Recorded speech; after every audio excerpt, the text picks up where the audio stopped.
নতুন নতুন ভালোবাসার গল্প পেতে আমাদের চ্যানেলটি সাবস্ক্রাইব করে পাশে থাকা বেল আইকনে ক্লিক করুন। ধন্যবাদ। পিকনিকের জন্য একটা আলিশান বাংলোয় এসেছে তুর।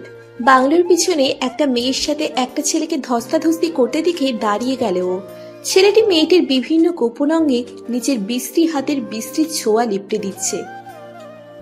মেয়েটির মুখ কালো কাপড়ে বাঁধা, হাতেও দড়ি ঝুলছে, হয়তো হাত দড়ি দিয়ে বাঁধা ছিল। বাঁধন খুলে যাওয়াই এই অবস্থা। তুরের সারা শরীর শিউরে উঠল এটা দেখে। বাংলোর পিছনে জঙ্গল, দিনের বেলাতেও এদিকটায় কেউ আসে না। কথিত আছে এইদিকে ভূত আত্মার বাস, কিন্তু তুর নিজের কৌতূহল মেটাতে এদিকে ঘুরতে এসেই এমন একটা দৃশ্য অবলোকন করল। কিছুক্ষণ পর আরেকজন আগন্তুক এসে মেয়েটির পা শক্ত করে চেপে উঁচু করে ধরল।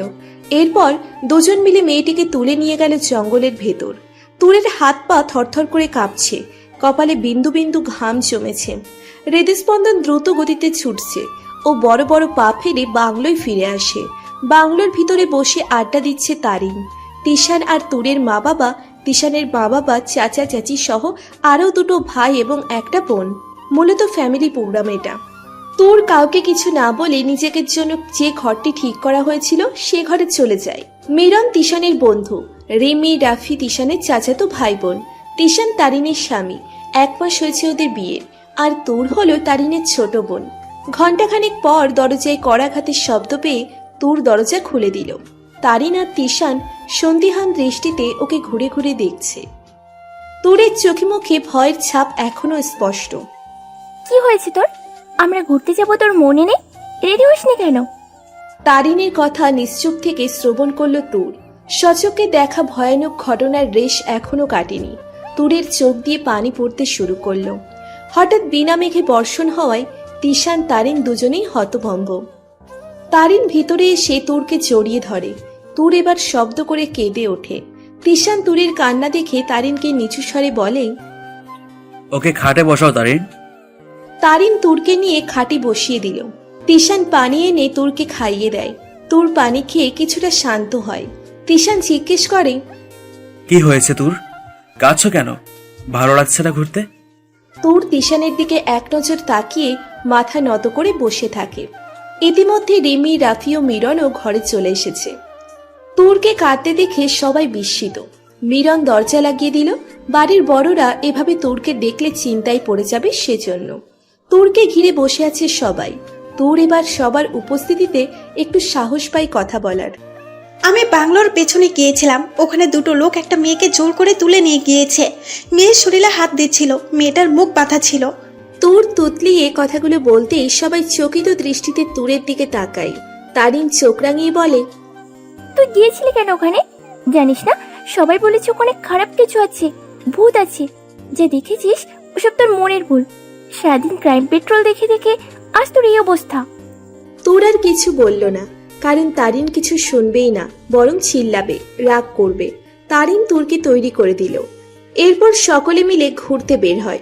সন্ধ্যার কিছুক্ষণ পূর্বে সবাই ফিরে আসে বাংলোয়। 3 দিনের জন্য ঘুরতে এসেছে ওরা। তারিনের বিয়ের 1 মাস পূর্ণতার উপলক্ষে রাতে সবাই খেয়ে ঘুমিয়ে পড়ে, কিন্তু তুরের চোখে ঘুম নেই। পাশে রিমি কাঁথা মুড়ি দিয়ে ঘুমোচ্ছে। জানালা খোলা, বুনো ভারী বাতাস আসছে জানালা দিয়ে।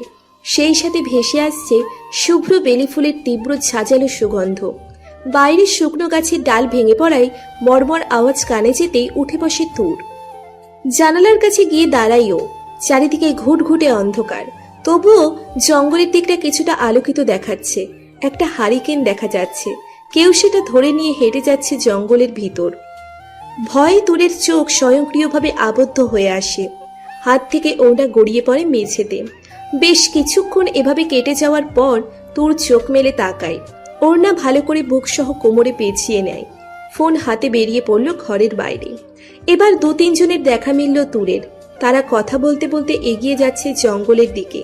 তুর ওদের অনুসরণ করছে, ফোনে নোট করছে দিক নির্দেশনা। কত বা কোন দিকে যাচ্ছে সবকিছু নোট করে নিচ্ছে, যেন ফেরার পথে কোনো অসুবিধে না হয়।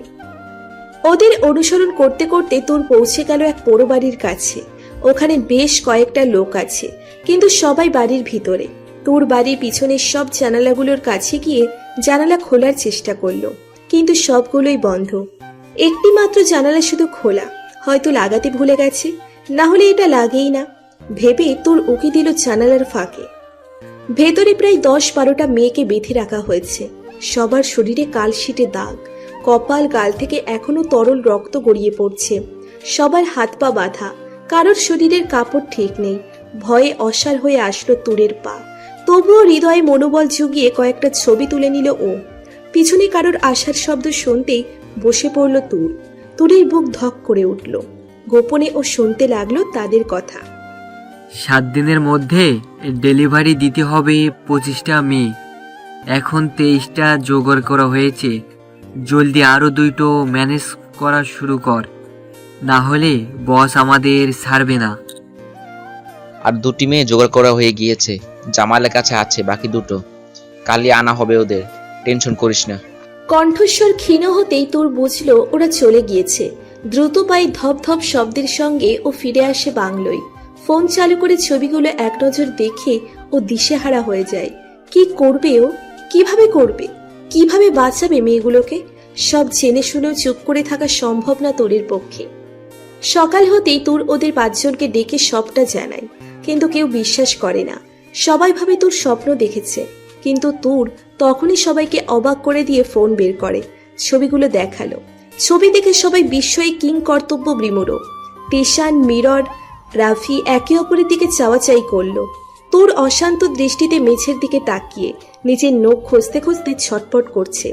তিশান তুরের কাঁধে হাত রেখে কোমল কণ্ঠে বলল, চিন্তা করো না তোর, আমার এক বন্ধু আছে, আগে এসআই ছিল, কিন্তু মিশন বীরত্বের সাথে কমপ্লিট করায় প্রমোশন পেয়ে পুলিশ কমিশনার হয়েছে। আমি ওকে জানাচ্ছি সবটা, ও চলে আসবে এখানে, ও বাঁচাবে ওদের। তুর কেঁদে উঠল তিশানের কথায়। এই ঘটনায় মানসিকভাবে একটা মারাত্মক ধাক্কা খেয়েছে তুর। সেটা বুঝতে পেরে তারিন তুরের কাছেই বসে থাকে। তিশান তারিনকে নিষেধ করে বাবা মাকে এই ঘটনা জানাতে। যথারীতি তিশান তার বন্ধুকে বলে এবং ঘন্টা 3 মধ্যেই তার বন্ধু এসে হাজির। বাড়ির সবাইকে তিশান বলে ওর বন্ধুও পিকনিকে অংশ নিতে এসেছে, সুতরাং আরো কয়েকদিন এখানে থাকতে হবে ওদের। সবাই মেনে নিয়ে প্রকৃতির সৌন্দর্য উপভোগ করতে শুরু করে। তিশান তার বন্ধুকে নিয়ে ঘরে আসে। তারিন, তুজু এসে গিয়েছে। তুর্য ঘরে ঢুকেই প্রথমেই তাকালো বিছানায় ভয়ে আড়ষ্ট হয়ে বসে থাকা মেয়েটির দিকে। বাচ্চা একটা মেয়ে ভয়ে গুটিসুটি মেরে বসে আছে তারিনের বুকে মাথা রেখে। তুর্য সবাইকে বাইরে যেতে বলে। অনেকক্ষণ ধরে সবাই এ ঘরে আছে, সবাই গিয়ে বাইরে ঘোরাঘুরি করুক, আমি তারিন আর তিশান আছি তুরের কাছে। সবাই বেরিয়ে যেতেই তুর্য চেয়ার টেনে বসলো।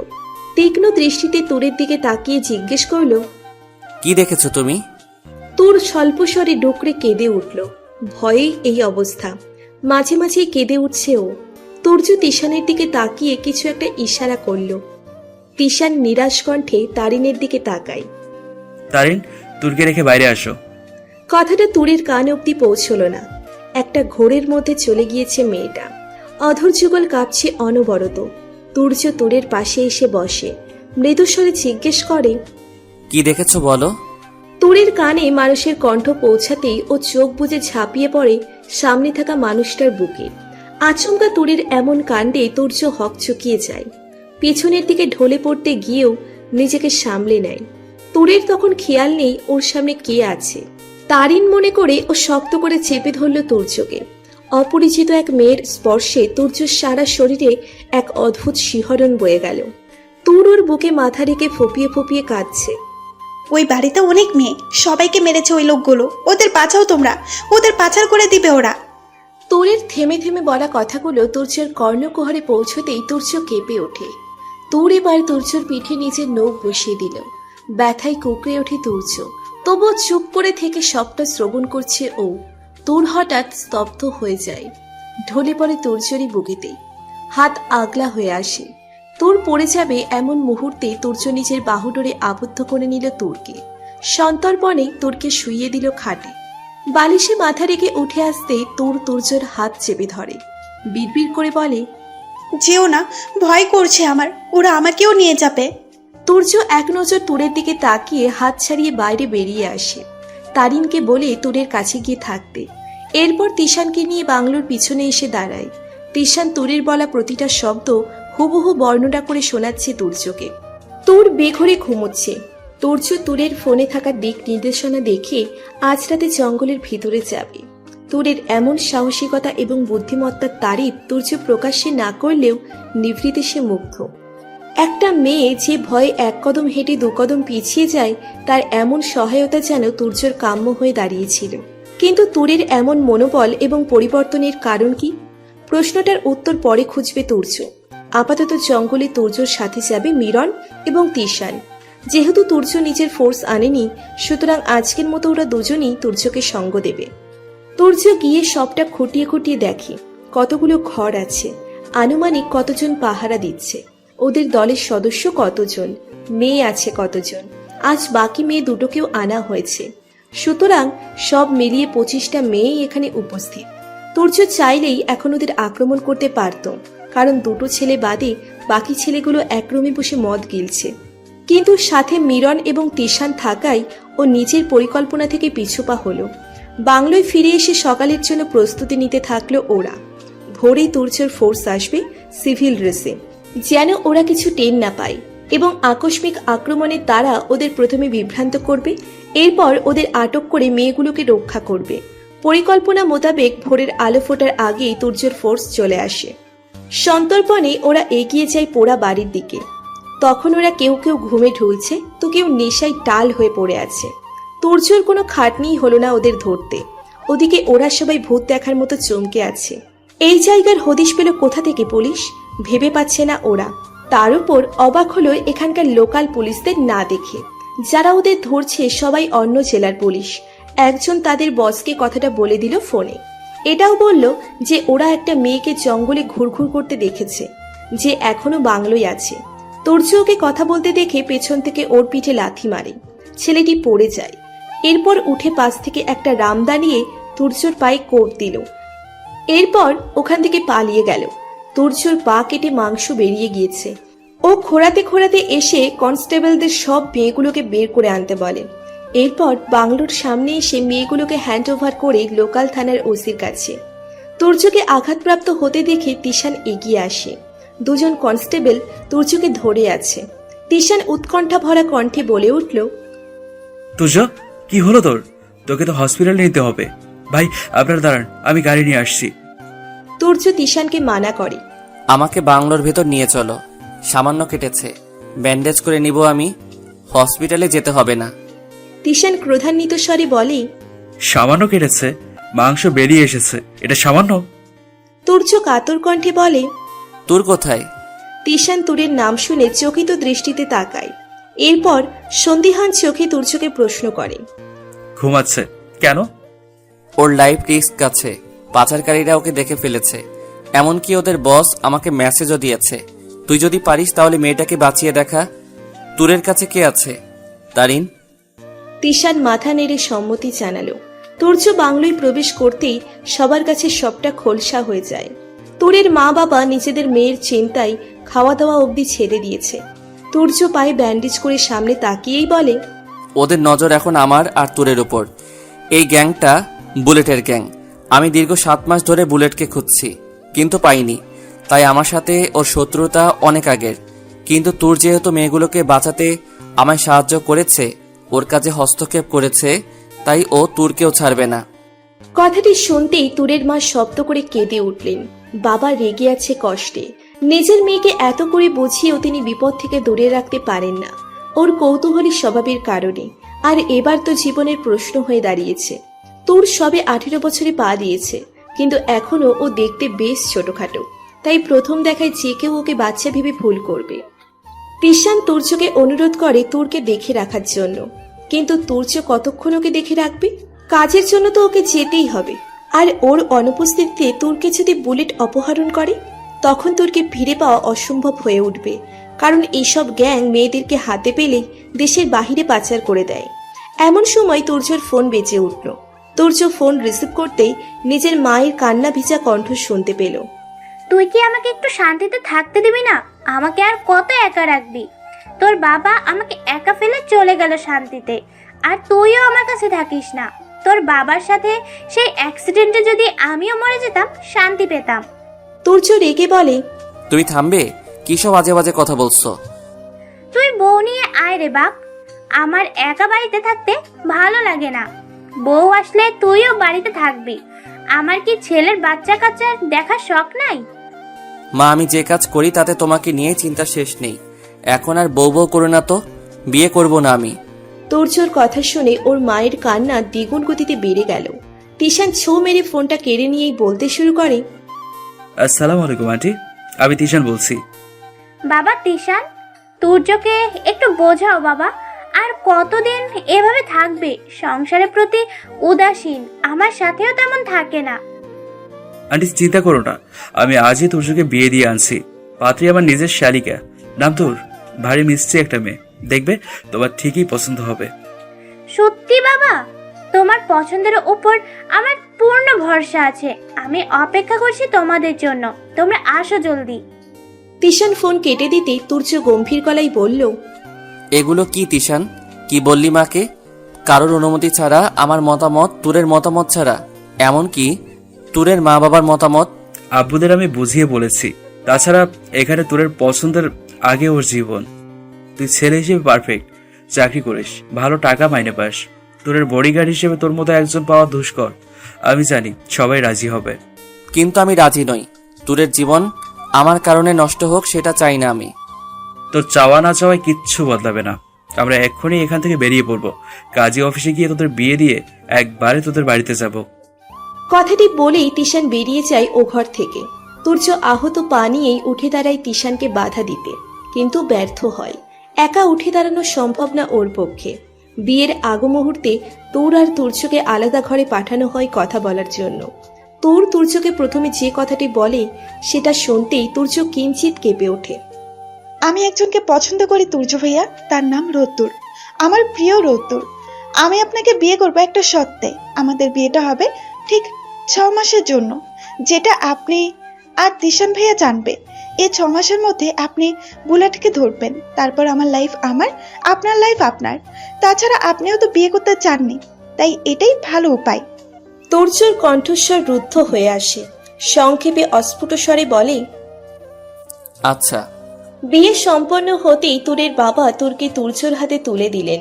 তারা বাড়ি ফিরে যাবেন এবং মিরন, রাফি, রিমি, তারিন, তিশান তুর্যদের সঙ্গে যাবে। তুর্যদের বাড়ি পৌঁছাতেই তুরের চোখ চরক গাছ। দোতলার শৌখিন একটা বাড়ি, অনেকটা জায়গা জুড়ে বাড়িটি। চারপাশে উঁচু বর্ডার, ভেতরে বাগান এবং কেন্দ্রে বাড়ি। একটা সানে বাঁধানো পুকুরও আছে, একটা গাড়ি আছে। তোর ভ্রু কুচকে তাকায় তুর্যর দিকে, মুখ ভেঙচে দিয়ে বলে, চাকরির বয়স তো শুনেছি 6 বছর, এর মাঝেই এত কিছু? ঘুষ কি দুবেলাই খান? তুর্য আর চোখে তাকিয়ে উত্তর দেয়, এটা আমার বাবার বাড়ি, স্বপ্নভিলা। তিনি অনেক শখ করে বানিয়েছেন বাড়িটি তার প্রেয়সী, প্রিয়তমা এবং অর্ধাঙ্গিনীকে উপহার দেওয়ার জন্য। আমার দাদা ব্যবসায়ী ছিলেন, বংশানুক্রমে বাবাও ব্যবসায়ী। সুতরাং টাকার অভাব না আগে ছিল, না এখন আছে। সেজন্য ঘুষ খেতে হয় না আমায়। তুর্যর কথার পাত্তা না দিয়ে চারপাশটা দেখতে লাগলো। ফুলের বাগানের পরিচর্যা দেখে মুগ্ধ হয় ও। দুজন মালি আছে ওদের। তোর প্রশ্ন করে, এ বাড়িতে কে কে থাকে? আমার মা, এক বিধবা খালা, দুজন মালি আর তাদের পরিবার। ও আচ্ছা, তো আপনি চাকরি করছেন কেন? এত টাকার ব্যবসা আছে, সেটা দেখলেই পারেন। শুধু শুধু ঝামেলায় জড়িয়েছেন, লোকে ঠিকই বলে। তারিন কৌতূহলী কণ্ঠে জিজ্ঞেস করে, কি বলে? সুখে থাকতে ভূতে কিলাই, আর এখন দেখছি তোমাদের তুর্য ভাইয়ের সাথে আমারেও কিলাই।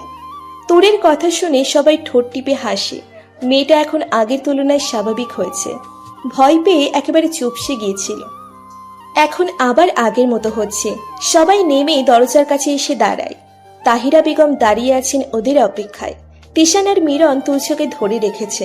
তাহিরা বেগম তুর্যকে দেখেও না দেখার ভান করে আশেপাশে চোখ বুলাতে লাগলেন। তিশান হেসে বলে, আন্টি, তোমার ছেলে এখানে ল্যাংড়া হয়ে দাঁড়িয়ে আছে, আর তুমি আশেপাশে তাকাচ্ছ। কি খুঁজছো বলো তো? তাহিরা বেগম উদাসীন কণ্ঠে জবাব দিলেন, এগুলো দেখতে দেখতে অভ্যস্ত হয়ে গেছি। কয়েকদিন পর পরই হাত পা ভেঙে ঘরে বসে থাকা তো ওর স্বভাব। আমার বৌমা কোথায় সেটা বলো।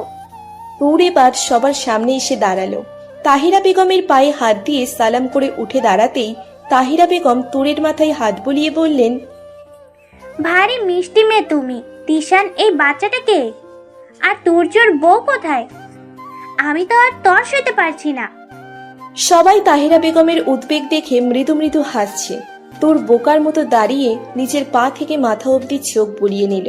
তোরের কাণ্ড দেখে তুর্যবাদের সবাই উচ্চস্বরে হেসে দিল। তিশান হাসতে হাসতে বলল, আন্টি তোমাকে যে সালাম করেছে ওটাই তোমার বৌমা। তাহিরা বেগম যেন বড়সড় একটা ধাক্কা খেলেন। আহত কণ্ঠে বললেন, শেষে কিনা এই তুর্য বাল্যবিবাহ করলো? পুলিশ হয়ে এমন অনৈতিক কাজ? তোর এবার কিছুটা রেগে গিয়ে বলে, আমি ছোট নয়, 18+। সবাই আমাকে ছোট বলো কেন? আমি অ্যাডাল্ট। শুধু খাটো আর মোটা বলে সবাই আমাকে নিয়ে মজা করো। তোরের অভিমান দেখে এবার সবাই ঠোঁট টিপে হাসল। তাহিরা বেগম তোরকে টেনে জড়িয়ে ধরে বললেন, আসলেই তো আমাদের অনেক বেশি মজা করা হয়ে গিয়েছে। এই আর কেউ মজা করবে না আমার তোর পাখির সাথে। আর তোর পাখিকে মোটা কে বলছে? তোর ঠোঁট উল্টিয়ে নালিশ করে। তিশান ভাইয়া আমাকে সবসময় মোটু বলে। তিশান ভ্যাবাচাকা খেয়ে চকিত দৃষ্টিতে তাকাই তোরের দিকে। তাহিরা বেগম রাগী গলায় বললেন, তিশান, সরি বলো তুরকে। তুমি ওকে মোটো বলে মোটেও ঠিক করনি। তোর বয়সের তুলনায় পারফেক্ট আছে। তিশান তোরের সামনে এসে ওকে কর্নিশ করে বলল, দুঃখিত তোর পাখি, আপনাকে মোটু বলার অপরাধে আমার গর্দান নেবেন না দয়া করে, তাহলে আপনার বোন বিধবা হয়ে যাবে।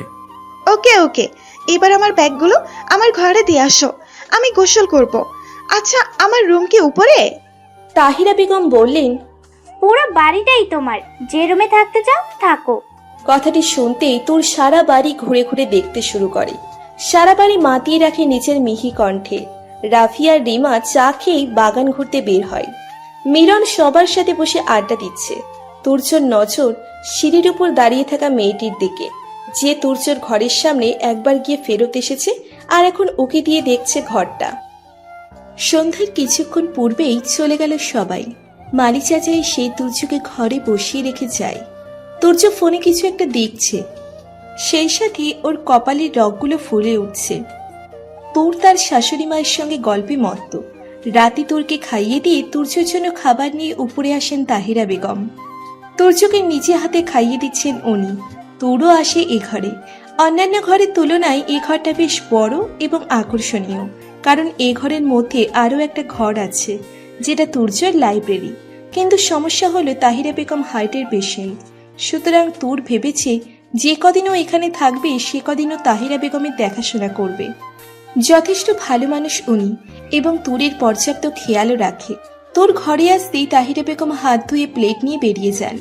তোর তুর্যর পাশে এসে বসে। তুর্য স্বাভাবিক কণ্ঠে জিজ্ঞেস করে, তুমি এত ভয় পেয়েও ওসব কাজ করলে কিভাবে? মানে ছবি তোলা, দিক নির্দেশনা? তোর নিমেষেই তাকিয়ে উত্তর দিল, এটাই আমার বদ অভ্যাস, রোগ বললেও চলে। আমি কৌতূহলে রোগে আক্রান্ত। আমি মরে গেলেও আমার কৌতূহল থামাতে পারি না। তুর্য কিঞ্চিত ভ্রুকুচকে তোরের দিকে তাকায়। সন্দিহান দৃষ্টিতে তাকিয়ে জিজ্ঞেস করে, এত কৌতূহল কিসের? যেখানে তুমি জানো যে তোমার জীবনের ঝুঁকি আছে সেখানেও চলে যাও। তোর নির্লিপ্ত দৃষ্টিতে মেঝের দিকে তাকায়। চোখ দুটো ঝাপসা হয়ে আসছে পানিতে। তুর্য তোরের এই অবস্থা দেখে বিব্রতকর পরিস্থিতিতে পড়ে যায়।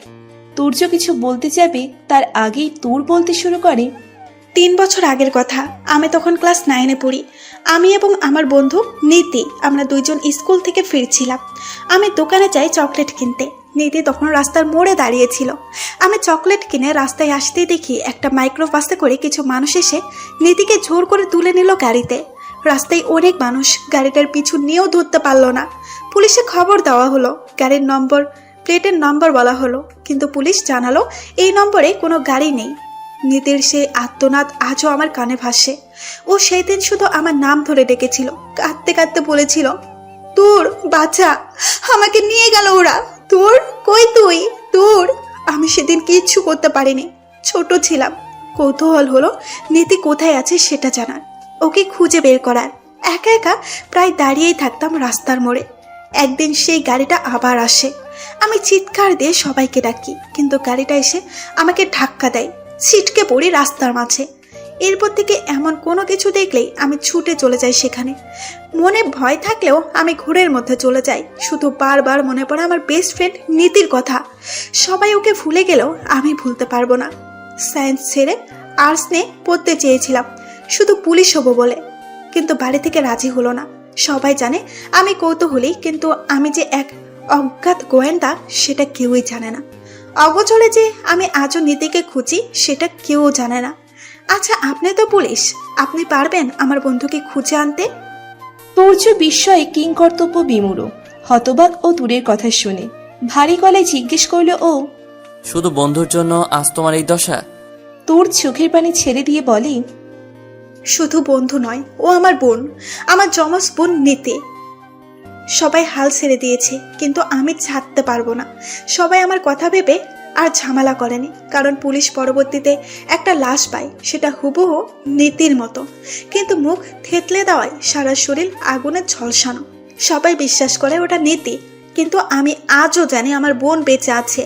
আমি অনুভব করতে পারি ওকে।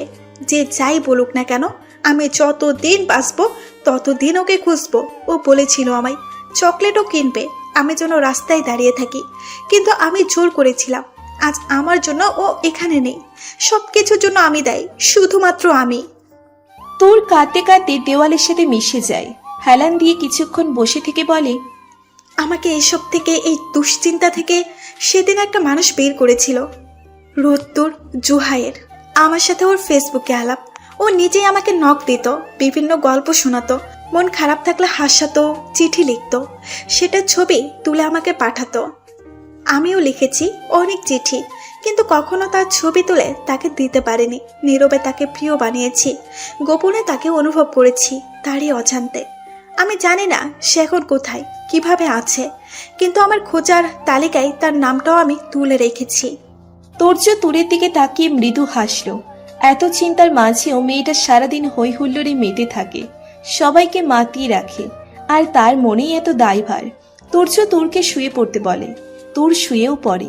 খানিকক্ষণ বাদে তুর উঠে বসে। আপনি আমাকে বাঁচানোর জন্য যে বিয়ে করেছেন, আপনার প্রতি আমারও কিছু দায়িত্ব কর্তব্য আছে। আপনি শুয়ে পড়ুন, আমি আপনার পা ঠিক করে দিচ্ছি। তুর তুর্যর পা সন্তর্পণে একটা বালিশের উপর রেখে ওর মাথা তুলে বালিশে রাখলো। তুর্য নিমেষেই তাকিয়ে দেখছে তুরকে। মেয়েটার চোখ মুখ বসে গিয়েছে কাঁদতে কাঁদতে। তুর্যকে শুইয়ে দিয়ে ওর পাশে জায়গা করে নিজেও শুয়ে পড়ে তুর। লাইট জ্বলছে, ফ্যান চলছে পুরো দমে, তবুও ঘেমে অবস্থা খারাপ তুরের। আজ গরম কি বেশি পড়েছে, নাকি তুর নিজেই আগুন হয়ে গেল বুঝতে পারছে না তুর। কিছুক্ষণ এপাশ ওপাশ করে জানালা খুলে দিল তুর। বাইরের শৈত্য প্রবাহ ভেতরে আসতেই তুর শীতলতা অনুভব করলো। আলোতে ঘুম আসছে না দেখে লাইট অফ করে দিল। বালিশে মাথা রাখতেই তুরের চোখ যায় জানালার বাইরের নারকেল গাছে। গাছের পাতাগুলোর নড়াচড়া দেখে ওর শরীরে কাঁটা দিয়ে ওঠে। তুর্য চাঁদের শুভ্র আলোতেই তুরকে স্পষ্ট দেখতে পাচ্ছে। তুরের ভয়ার্ত চেহারা দেখে ও নিজের এক হাত তুরের হাতের উপর রাখে। তোর তুর্যর দিকে তাকিয়ে দেখে ও ঘুমিয়ে আছে, সুতরাং ঘুমের ঘোরে হাত রেখেছে। তাই তোর নিজেও তুর্যর হাত চেপে ধরে। যতক্ষণ না ঘুম আসছে ততক্ষণ এই হাতই ওর একমাত্র সম্বল। তাছাড়া ও তো তুর্যর হাত ধরেনি, তুর্যর হাত নিজে থেকেই ওর হাতের উপর এসে পড়েছে। তোর তুর্যর হাত উঁচু করে নিজের গলার সাথে পেঁচিয়ে ধরে শুয়ে পড়ল। তোর ঘুমিয়ে যেতেই তুর্য ওর গায়ের উপর কম্বল দিয়ে দিল। ভয়ে কান্নায় লাফালাফি করায় তখন ঘেমে গিয়েছিল, এখন শীতলতায় কাঁপছে ও। নিজের হাত ছাড়াতে গেলেই তোর টুকটুক করে বলল, আপুই ডিস্টার্ব করো না তো, ঘুমাতে দাও আমায়। তুর্য আশ্চর্য হয়ে তাকালো তুরের দিকে। হাত আর গুটিয়ে নিল না, কিন্তু পরক্ষণেই মনে পড়ল রোদ্দুরের কথা। যে মেয়েটা ওর হবেই না, তার মায়ায় নিজেকে বাঁধবে না তুর্য। তাই হাত সরিয়ে নিল ঝট করে। তুরের ঘুম ভাঙেনি। তুর্য কিছুক্ষণ মাথার উপর ঘুরতে থাকা ফ্যানের দিকে চেয়ে থেকে নিজেও ঘুমিয়ে পড়ল। সকালে ঘুম থেকে উঠতেই তুর্য দেখে তুর ওর জন্য চায়ের কাপ হাতে নিয়ে দাঁড়িয়ে আছে। তুর্য চাহনি দেখে তুর মুচকি হাসে। গুড মর্নিং ভাইয়া, আপনার চা। তুরের মুখ ভাইয়া ডাক শুনে তুর্যের চোখ সরু হয়ে আসে। তুর পাশের টেবিলে চায়ের কাপ রেখে তুর্যকে ধরে হেলান দিয়ে বসিয়ে দেয়। তুরের কাছে তুর্য বাকরুদ্ধ হয়ে যায়। মেয়েটা এতটা স্বাভাবিক থাকে কিভাবে? তুর এক চুমুক চা খেয়ে তুর্যর দিকে কাপটা এগিয়ে দিল। নিন, চা বেশি গরম নেই। তুর্য তীক্ষ্ণ দৃষ্টিতে তুরের দিকে তাকায়। তুর নিচের ভুল বুঝতে পেরে নতমস্তকে সরি বলে। এরপর আবার হেসে উঠে বলল, আসলে আমার অভ্যাস এটা। বাবাইকে যখন চা দিতাম তখন আগে নিজে টেস্ট করে তারপর দিতাম। একবার গরম চায়ে বাবাইয়ের জিভা পুড়ে গিয়েছিল, সেই জন্য। আপনি অপেক্ষা করুন, আমি আবার চা বানিয়ে আনছি। তুর্য তুরের হাত থেকে চায়ের কাপটা নিয়ে এক চুমুক খেলো। এরপর তুরের দিকে তাকিয়ে বলল, থাক, এই চাই ঠিক আছে। এরপরের বার যে চা আনবে সেটা যদি গরম থাকে, জিভ যদি পুড়ে যায়, তার চেয়ে বরং এটাই খাই। আমাকে খোঁচা মারলেন? যাই হোক, উপকার যখন করছেন তখন একটু খোঁচা মারা কথা না হয় শুনলামই। তুর্য তুরের কথা বলার ভঙ্গি দেখে হাসল। তুর্যর পায়ের কাছে বসে ওর পা দেখতে লাগলো। অনেকটা কেটে গিয়েছে তাই না? আমি ব্যান্ডেজ খুলে ড্রেসিং করিয়ে দেব। চিন্তা নেই, আমি মেডিকেলের স্টুডেন্ট, এসব কাজ অনায়াসে করতে পারবো। যাক, নকল বিয়ে করেও একটা সুবিধা হলো, বিনা পয়সায় হাতুড়ে ডাক্তার পাওয়া গিয়েছে। তোর ভ্রু কুচকে তুর্যের দিকে তাকায়। তুর্য ইশারায় বলে, যাও ব্যান্ডেজ করো। তোর কথা না বাড়িয়ে তুর্যর পায়ের ব্যান্ডেজ খুলতে থাকে। তুর্য চায়ের কাপ পাশে রেখে নিজের ফোন গুতাতে থাকে। তোর তুলো দিয়ে কাটা অংশ পরিষ্কার করে দিতে দিতে বলল, আচ্ছা, গাড়ির নম্বর প্লেট এবং রং চেঞ্জ করা যায়, কিন্তু মানুষের চেহারা তো চেঞ্জ করা যায় না, তাই না? প্লাস্টিক সার্জারি করতে তো অনেক খরচ। এটা নিশ্চয়ই এত খরচ করবে না। তুরের প্রশ্নে তুর্য চোখ তুলে তাকায়। তোর মাথা নত করেই বলছে, যারা নীতিকে নিয়ে গিয়েছে তাদের চেহারার স্কেচ বানিয়েছি আমি। আপনি কি সেগুলো দেখে ওদের খুঁজে আনতে পারবেন? তুর্য বিস্মিত চোখে তুরের দিকে তাকায়। পদে পদে তোর নিজের চোস্ত বুদ্ধিমত্তার পরিচয় দিচ্ছে। মানুষ কোনো দুর্ঘটনার মধ্যে দিয়ে গেলে সেটা তার মস্তিষ্কে গেঁথে যায়, কিন্তু সেটা যখন তার স্মৃতিতে নাড়া দেয় তখন সেই মানুষটি বিভ্রান্ত হতে বাধ্য। এই সময়টা সে তীব্র মানসিক যন্ত্রণার মধ্যে দিয়ে যায়। অথচ তোর সেই যন্ত্রণা সহ্য করেও তার বোনের জন্য সেই সব করেছে যা ওর বাবা মা অবধি করার সাহস পায়নি। তুর্য ছোট করে বলে, স্কেলগুলো দেখাও আমাকে। দাঁড়ান, আগে ব্যান্ডেজটা করে নেই। ব্যথা করছে নাকি অনেক? তুমি এতটা স্বাভাবিক কিভাবে থাকো তোর? কিভাবে? রোদ্দুর শিখিয়েছে কিভাবে ভয়কে জয় করতে হয়, কিভাবে সব বেঠিককে ঠিক করতে হয়, কিভাবে অন্যায়কে প্রতিহত এবং অন্যায় প্রতিষ্ঠায় অবিহিত থাকতে হয়। বলেছিলাম না তার কথা? তুর্য আর কিচ্ছু বলল না। তোর স্কেচগুলো তুর্যর হাতে দিতে দিতেই তুর্য চিৎকার দিয়ে ওঠে। এই লোকটা, তুই শিওর এই লোকটাই ছিল? তোর ক্ষীণস্বরে জবাব দেয়, হ্যাঁ, আমি নিজে দেখেছি, এই লোকটাই ছিল। তুর্যর রাগ মস্তকে চড়ে গেল। চোয়াল শক্ত করে স্কেচের দিকে তাকিয়ে বলে উঠল, বুলেট? তোর বিস্মিত চোখে তাকালো। অবাক হয়ে জিজ্ঞেস করলো, এটা বুলেট?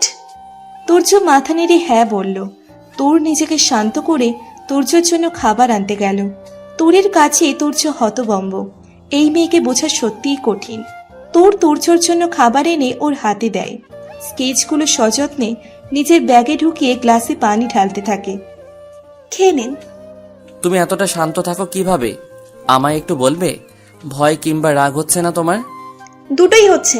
ভয়ে বুকটা ধকধক করছে, রাগে সারা শরীর জ্বলছে। কিন্তু এখন আমি আবারও সেই কৌতূহলী রোগে আক্রান্ত হয়েছি, সুতরাং এসব আমায় কাবু করতে পারবে না। তুরের কথার অর্থ তুর্য নিমেষে বুঝে যায়, কিন্তু তুরের কার্য যে ওর জন্য বিপজ্জনক। তুর্য কঠোর গলায় বলল, তুমি বাড়ির বাইরে বের হবে না। তোর ভ্রু কুচকে তাকায় তুর্যের দিকে। মানে তুমি বাড়ির বাইরে যাবে না। যতক্ষণ না আমি সবটা সামনে নিব ততক্ষণ তুমি এই বাড়িতে আমার মায়ের কাছে থাকবে।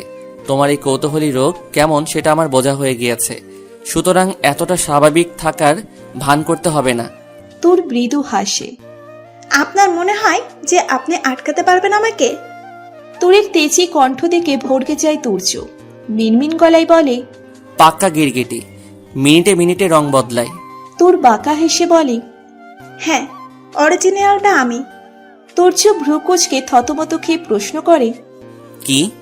তোরের স্বাভাবিক উত্তর, গিরগিটি, যেটা আপনি বিড়বিড় করে বললেন। আমার শ্রবণ শক্তি খুবই তীক্ষ্ণ, তাই কেউ মনে মনে কিছু বললেও শুনতে পাই আমি। রাতে তোর নিজের আইডিতে লগ ইন করে রোদ্দুরকে একটা টেক্সট পাঠালো। প্রিয় রোদ্দুর, কেমন আছো তুমি? নিজের দিকে খেয়াল রাখছো তো? আমার কথা ভেবে চিন্তা করছো না তো? আমাকে নিয়ে ভেবো না, আমি ঠিক আছি।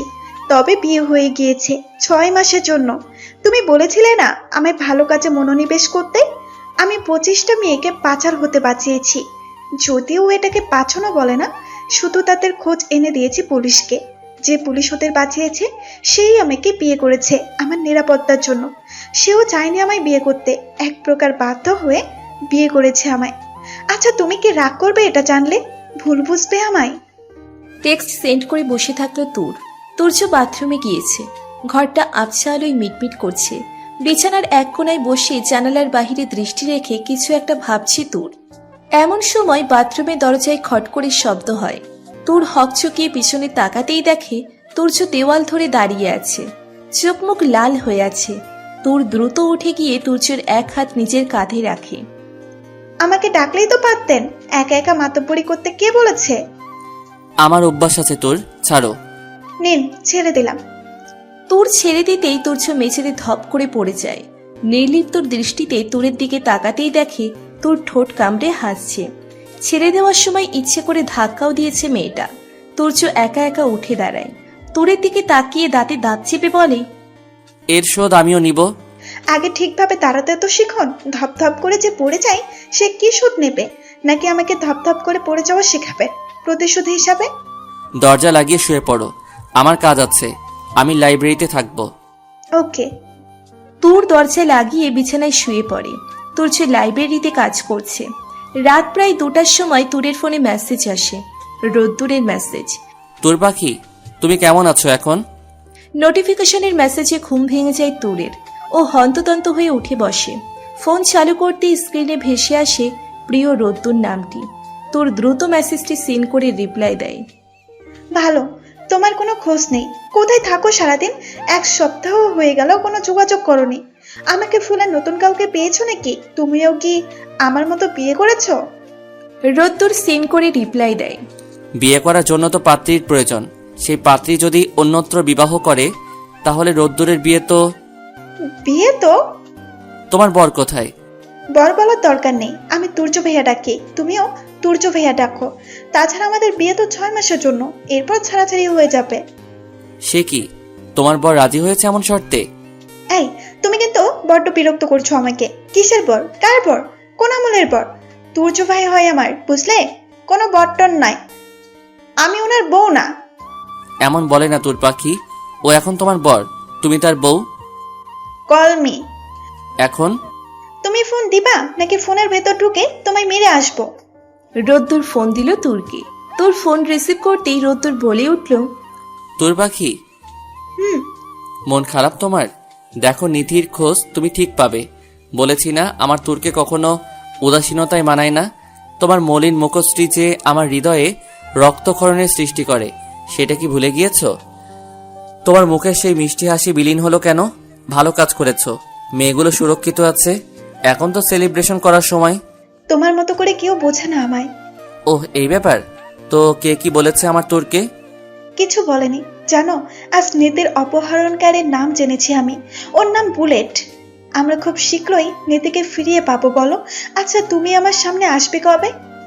কোনো এক গধূলি লগনে, যখন রোদ্দুর অস্তমিত হবে দিগন্তে, তার লালচে আভা ছড়িয়ে পড়বে নীলাভ আকাশে। সেই বিশাল আকাশের নিচে নীল শাড়ি পরিহিত এক নারী দাঁড়িয়ে থাকবে তার প্রিয়তমার জন্য। অপেক্ষা করবে সঠিক সময়ের, তার প্রিয়তমার মুখশ্রী দেখার। প্রতীক্ষার প্রহর শেষে প্রিয়তম আসবে তার তুর পাখির নীড়ে এবং তুরকে সাজিয়ে নিয়ে যাবে আপন নীড়ে। এসব গল্পেই মানায়। তোমার বর্ণনা শুনলাম, এবার আমারটা শোনো। কোনো এক রক্তিম সাগরে ডুবন্ত অবস্থায় পাবে আমাকে, পাখি উড়ে যাওয়ার জন্য। কষিয়ে থাপ্পড় দিব আর একটা বাজে কথা বললে। বলেছি না আমি আসবো তোমার কাছে, শুধু সঠিক সময়ের অপেক্ষা। তখন আমিও দেখব এই ভালোবাসার টান কতটুকু থাকে। নিজের দোষ করে আমাকে ধমকাচ্ছ? তোমার সাহস তো কম না। যাবো, চলে যাবো বুলেটের আস্থানায়, তখন হাজার খুঁজলেও ভাবে না আমায়। তোমার বর তোমার ঠ্যাং ভেঙে রেখে দেবে। সন্দিহান গলায় বলল, তুমি কি করে জানলে? তোমার সুরক্ষার জন্যই তো ও তোমায় বিয়ে করেছে, তুমি তো বললে। তাহলে তোমায় বিপদের পথে অগ্রসর হতে দেয় কিভাবে ও? সিরিয়াসলি রোদ্দুর, তোমায় সামনে পেলে আমি সত্যি তোমার মাথা ফাটিয়ে দেব। তোমার এত ভালো স্বভাব, ভালো মন এখন আমায় বিরক্তিতে ভুগাচ্ছে। তোমার তোর অন্য এক বেটার বউ হয়ে আছে, আর তুমি মস্করা করছো। তুমি তো বললে তুমি ওর বউ না, ও তোমার বর না। এখন আবার উল্টো কথা বলছো? সত্যি করে বলো তোর পাখি, তুমি আবার তুর্যর প্রেমে টেমে পড়ে যাচ্ছ না তো? এই রোদ্দুরের বাচ্চা, থামবি তুই? এসব কি নাম? বুঝেছি তুমি অ্যাডাল্ট। আমার বাচ্চাকে এভাবে ডাকার অধিকার শুধু তোমার আছে। তাই বলে বাচ্চা দুনিয়াতে আসার আগেই এভাবে ডাকলে কিন্তু আমি কিছু ঘটিয়ে ফেলবো, তখন দোষ দিতে আসবে না আমায়। কাল ফোন দেবে তো? রোদ্দুর কিছুক্ষণ নিশ্চুপ থেকে উত্তর দিল। আমি একটা কাজের জন্য ফোন অফ রাখবো তোর পাখি, তাই কিছুদিন যোগাযোগ করতে পারবো না। এটা বলার জন্যই আজ অনলাইনে এসেছিলাম। তুমি আমার জন্য চিন্তা করো না, নিজের খেয়াল রেখো আর সাবধানে থেকো। রাখছি। অবসরে একবার খোঁজ নিলেই হবে। আল্লাহ হাফেজ। তোর ফোন কেটে দিয়ে ঘুমিয়ে পড়ে। সকালে ঘুম ভাঙে তুর্যর ডাকে। তোর ঘুম কাতুরে গলায় থেমে থেমে বলে, এই তুর্য ভাইয়া, ডাকবে না তো? আমি এখন ঘুমাবো, রাতে ঘুমাইনি আমি। তোর ওঠো, তোমার মা বাবা এসেছে। রাতে কি চুরি করে বেরিয়েছো যে এখন সকাল 11টা অবধি ঘুমিয়েও ঘুম পূরণ হচ্ছে না? এই মেয়ে ওঠো। তুর্য তুরের হাত ধরে ঝাঁকি দিতেই তুর্যর হাত টেনে ধরল। তুর্য হুমড়ি খেয়ে ওর পাশে পড়ে যায়। তুর এবার তুর্যকে জড়িয়ে ধরে, ওর বুকে মাথা রেখে শুয়ে পড়ল এবং ছোট করে বলল, আপনিও ঘুমান। তুর্য পড়ে গেল বিপাকে। বাড়ি ভর্তি মানুষ, কখন কে কোথা থেকে চলে আসে তার ঠিক নেই। এমন অবস্থায় কেউ দেখে ফেললে বলতে না বলতেই রিমি তুরকে ডাকার জন্য ঘরে চলে আসে। আর তুর্যকে এভাবে দেখে হতভম্ব হয়ে যায়। দ্রুত চোখ হাত দিয়ে ঢেকে বলল, নিচে সবাই তোমাদের জন্য অপেক্ষা করছে ভাইয়া, তোমরা নিচে আসো। রিমির কণ্ঠ শুনে তুর্য তড়িৎ গতিতে ওঠার চেষ্টা করে, কিন্তু তুর এমনভাবে ওকে আঁকড়ে ধরে আছে যে আহত পা নিয়েও উঠতেই পারছে না। তুর্য এবার অসহায় কণ্ঠে বলল, তোর ওঠো প্লিজ, আর না উঠলেও আমায় ছাড়ো। তোর তোর উফ রোদ্দুর, থামো প্লিজ, এত কথা বলো কেন? তুর্য চকিত দৃষ্টিতে তুরের দিকে তাকালো। মেজাজ পুরো বিগড়ে গিয়েছে ওর। তুর্যকে জড়িয়ে ধরে রোদ্দুরের নাম জপছে। এটা কি সহ্য করা যায়? তুর্য এবার হুঙ্কার দিয়ে উঠল। তোর ছাড়ো। হুঙ্কার শুনে তোর ভয়ে লাফিয়ে ওঠে। বিভ্রান্ত চোখে ডানে বামে মাথা ঘুরিয়ে দেখে, চোখ ডলতে থাকে। ভয়ে ধুকপুক করছে বুক, কপালে ঘাম জমছে। তুর্য উঠে রাগী চোখে তাকায় তুরের দিকে। তুরের চেহারা ভয়ে লালচে হয়ে গিয়েছে। কে কে? তুর্য ভারী কণ্ঠে বলে, নিচে আসো, সবাই অপেক্ষা করছে তোমার জন্য। ওর অবাক হয় তুর্যর গলা শুনে। চোখ কচলে ভালো করে দেখলো তুর্যকে। তুর্যর চেহারা দেখে স্পষ্ট ওর রাগ বোঝা যাচ্ছে। তুর হামাগুড়ি দিয়ে খাটের কিনারায় আসে। Good morning. আপনার পায়ের কি অবস্থা? রোদ্দুরকে বলো এখানে আসতে। পরের আমানত গাড়ি নিয়ে ঘুরতে পারবো না আমি, আর যদিও না আসতে পারে তাহলে আমি ঠিক যা যা বলবো তাই করতে হবে তোমায়। এটা কেমন কথা? খাঁটি বাংলায় বলেছি, বুঝতে পারছো না? 6 মাসের হোক কিংবা সারা জীবনের, আমার বউয়ের তকমা যখন তোমার নামে লেগেছে তখন সেটাকে সম্মান করতে শেখো। আমি মানুষটার প্রচণ্ড ঘাটতেরা, সুতরাং আমার অবাধ্য হয়েও না। তোর ভাবুক দৃষ্টিতে কিছুক্ষণ তুর্যর দিকে তাকিয়ে রইল। মনে মনে বলল, এর আবার হলো কি? এত শাসাচ্ছে কেন? কার রাগ এখানে ঝাড়ছে বোঝা যাচ্ছে না। ওদিকে তুর্য বারবার নিজের ফোনের দিকে তাকাচ্ছে, কোনো কিছুর জন্য অধীর আগ্রহে অপেক্ষা করছে। তোর উঠে ফ্রেশ হতে চলে গেল। নিচে এসে সবার সাথে কথা বলছে তুর। এর মধ্যে তুর্য নিজের অফিসের পোশাক পরে বাইরে আসলো। তাহিরা বেগম ভ্রুকুচকে তাকায় নিজের ছেলের দিকে। কই যাস ল্যাংড়া পা নিয়ে? তুর্য স্বগোক্তিতে উত্তর দিল, কাজ আছে, তুমি সবার খেয়াল রেখো। তোর পানি পান করে তুর্যর দিকে সন্দিহান চোখে তাকালো। ঠোঁটের হাসি চওড়া করে বলল, ও তুমি রেডি হয়ে গিয়েছো? আসলে আম্মু, আমি আর তোমার ছেলে একটু বাইরে যাচ্ছি কেনাকাটা করতে। তাহিরা বেগম হেসে বললেন, ওহ তুর্য, তোরে যা যা প্রয়োজন হয় কিনে দিস। আজ সন্ধ্যার আগে বাড়ি আসার দরকার নেই। পারলে ওই যে কি ডিনার বলে না, তোর বাবা আমাকে নিয়ে যেত, হ্যাঁ ক্যান্ডেল লাইট ডিনার, ওটা সেরে ফিরিস। তুরের মিথ্যে বলা আর নিজের মায়ের এহানো বুদ্ধিতে বাকরুদ্ধ হয়ে দাঁড়িয়ে পড়ে তুর্য। তুর এসে তুর্যর হাত ধরে লজ্জামাখা কণ্ঠে বলল, চলো। এরপর একবার তাহিরা বেগমের দিকে চেয়ে বলে, আম্মু আমরা সন্ধ্যার আগে ফিরে আসবো, তারপর বাড়িতে ক্যান্ডেল লাইট ডিনারের আয়োজন করব। কথা শেষ হওয়া মাত্র তুর্যকে নিয়ে বাইরে চলে আসে। তুর্য তুরের হাত ঝাড়ি দিয়ে সরিয়ে দিল। রাগী গলায় বলল, এসব কি? আপনিই তো বললেন আপনার বইয়ের তকমা লেগেছে আমার নামে, সুতরাং সেই তকমার এবং সম্পর্কের সমান রক্ষার্থে যে কয়দিনের জন্য হোক না কেন আমি বউ তো আপনার। তুর্য শয়তানি হাসি হেসে বলল, তাই নাকি? আমার বউ তো রাতে আমি লাইব্রেরিতে ঘুমাই কেন, একা থাকি কেন, আর এমন নিরামিষ জীবনযাপনই বা করছি কেন? অবশেষে মায়ের স্বপ্ন পূরণের লক্ষ্যে আমরা এগোতে পারি। তুর ভ্রুকুচকে তাকাই তুর্যের দিকে। ও কি বলতে চাইলেও বুঝতে পারছে না তুর সন্দিহান গলায় প্রশ্ন করে, মানে? এখন মানে বোঝাতে হবে? কপাল চাপড়ে বলল তুর্য। আপনার আম্মুর স্বপ্ন কি? আমার বাচ্চা কাচ্চার সাথে খেলা। তুমি আমার বউ হওয়ার ওসিলায় এবার শারীরিক এবং মানসিক প্রস্তুতি নাও মায়ের সে স্বপ্ন পূরণ করার। আপনাকে দেখে তো ভালো মানুষই মনে হয়, পেটে পেটে এত শয়তানি কেন? ভুলে গিয়েছেন এটা কন্ট্রাক্ট ম্যারেজ, 6 মাসের জন্য আমি আপনার বউ এবং আপনি আমার বর।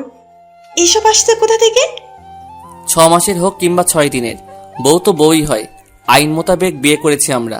তোমাকে তোমার অধিকার দেওয়া আমার কর্তব্য। তোর মুখ ভেঙচি দিয়ে গাড়িতে উঠে বসে। তুর্য পাশে এসে বসতেই তুর বলে উঠল, আপনি ভারী বিরক্তকর মানুষ, সেটা কি আপনি জানেন? তুরের কথায় ভ্রুকুচকে তাকায় তুর্য। গাড়ি স্টার্ট দিয়ে আয়নায় একবার নিজের চেহারা দেখে সানগ্লাস চোখে দিল। তুর আর চোখে ওর দিকে তাকিয়ে আছে। তুর্য প্রশ্ন করে, তো কি কিনবে তুমি? তুর হাই তুলে সিটে মাথা লাগিয়ে দিল। গাড়ির রেডিও চালু করে বাইরে দৃষ্টি রেখে বলল, আপনার ফোনে বুলেটের একটা মেসেজ এসেছে দেখলাম। বুলেট নাকি আমাকে চাই, তাই ভাবলাম নিজেকে টপ বানিয়ে ওকে ধরা যায় কিনা। যদিও বুদ্ধিটা ব্যাকডেটেড, কিন্তু কাজে আসতে পারে। কথনটি তুর্যের কর্ণকুহরে পৌঁছতেই তুর্য ব্রেক কষল। উত্তেজিত হয়ে তুরের দিকে তাকাতেই দেখল ও চোখ বুজে আরামসে বসে বসে গান শুনছে। সেই সাথে হাত এবং আঙুল নাচছে, মাঝে মাঝে কাঁধ নাচিয়ে নাচছে। তুর্যর রাগ ক্রমশ বাড়ছে তুরের কথা এবং কাজে। ও তুরের দিকে ক্রোধান্বিত হয়ে তাকিয়ে ঝাঁঝালো কণ্ঠে প্রশ্ন করল, এসব কি?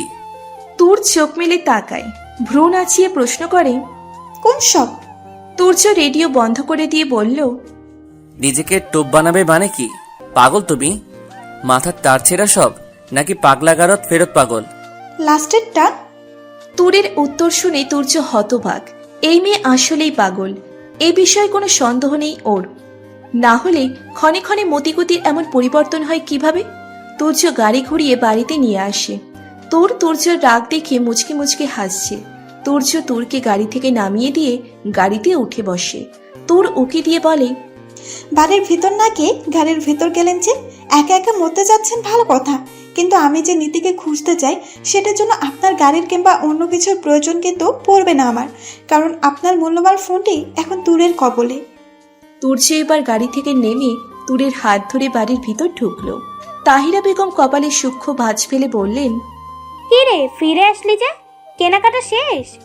তুর্য রেগে উত্তর দেয়, হ্যাঁ, যে জিনিস বাড়ি এনেছি তাতেই কুল পাই না, আবার অন্য জিনিস আনবো?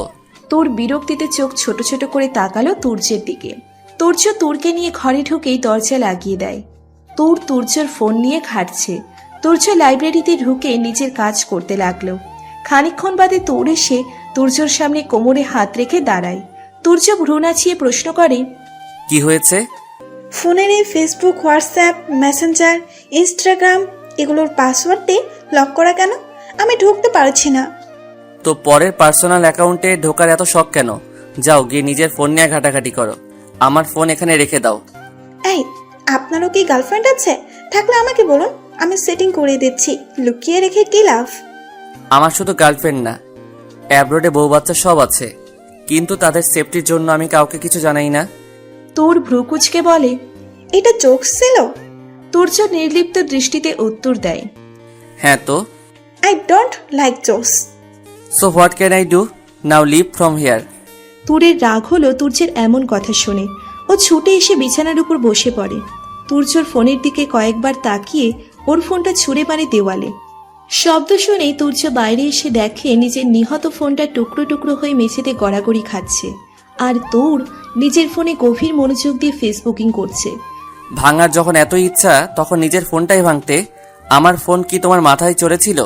এখন সিমটা ঠিক থাকলেই হয়। আপনার ভাগ্য ভালো যে আমি শুধু আপনার ফোনটাকে আছাড় মেরেছি, আপনাকে যে আছাড় মারেনি, এজন্য শুক্রিয়া আদায় করুন। তুর্য ভ্রুকুটি করে তাকায় তুরের দিকে। তুমি আছাড় মারবে আমাকে? মেরে দেখাও। কেন? আমার ছোঁয়া পেতে চান বুঝি? তুরের কথা শুনে কেসে উঠল তুর্য।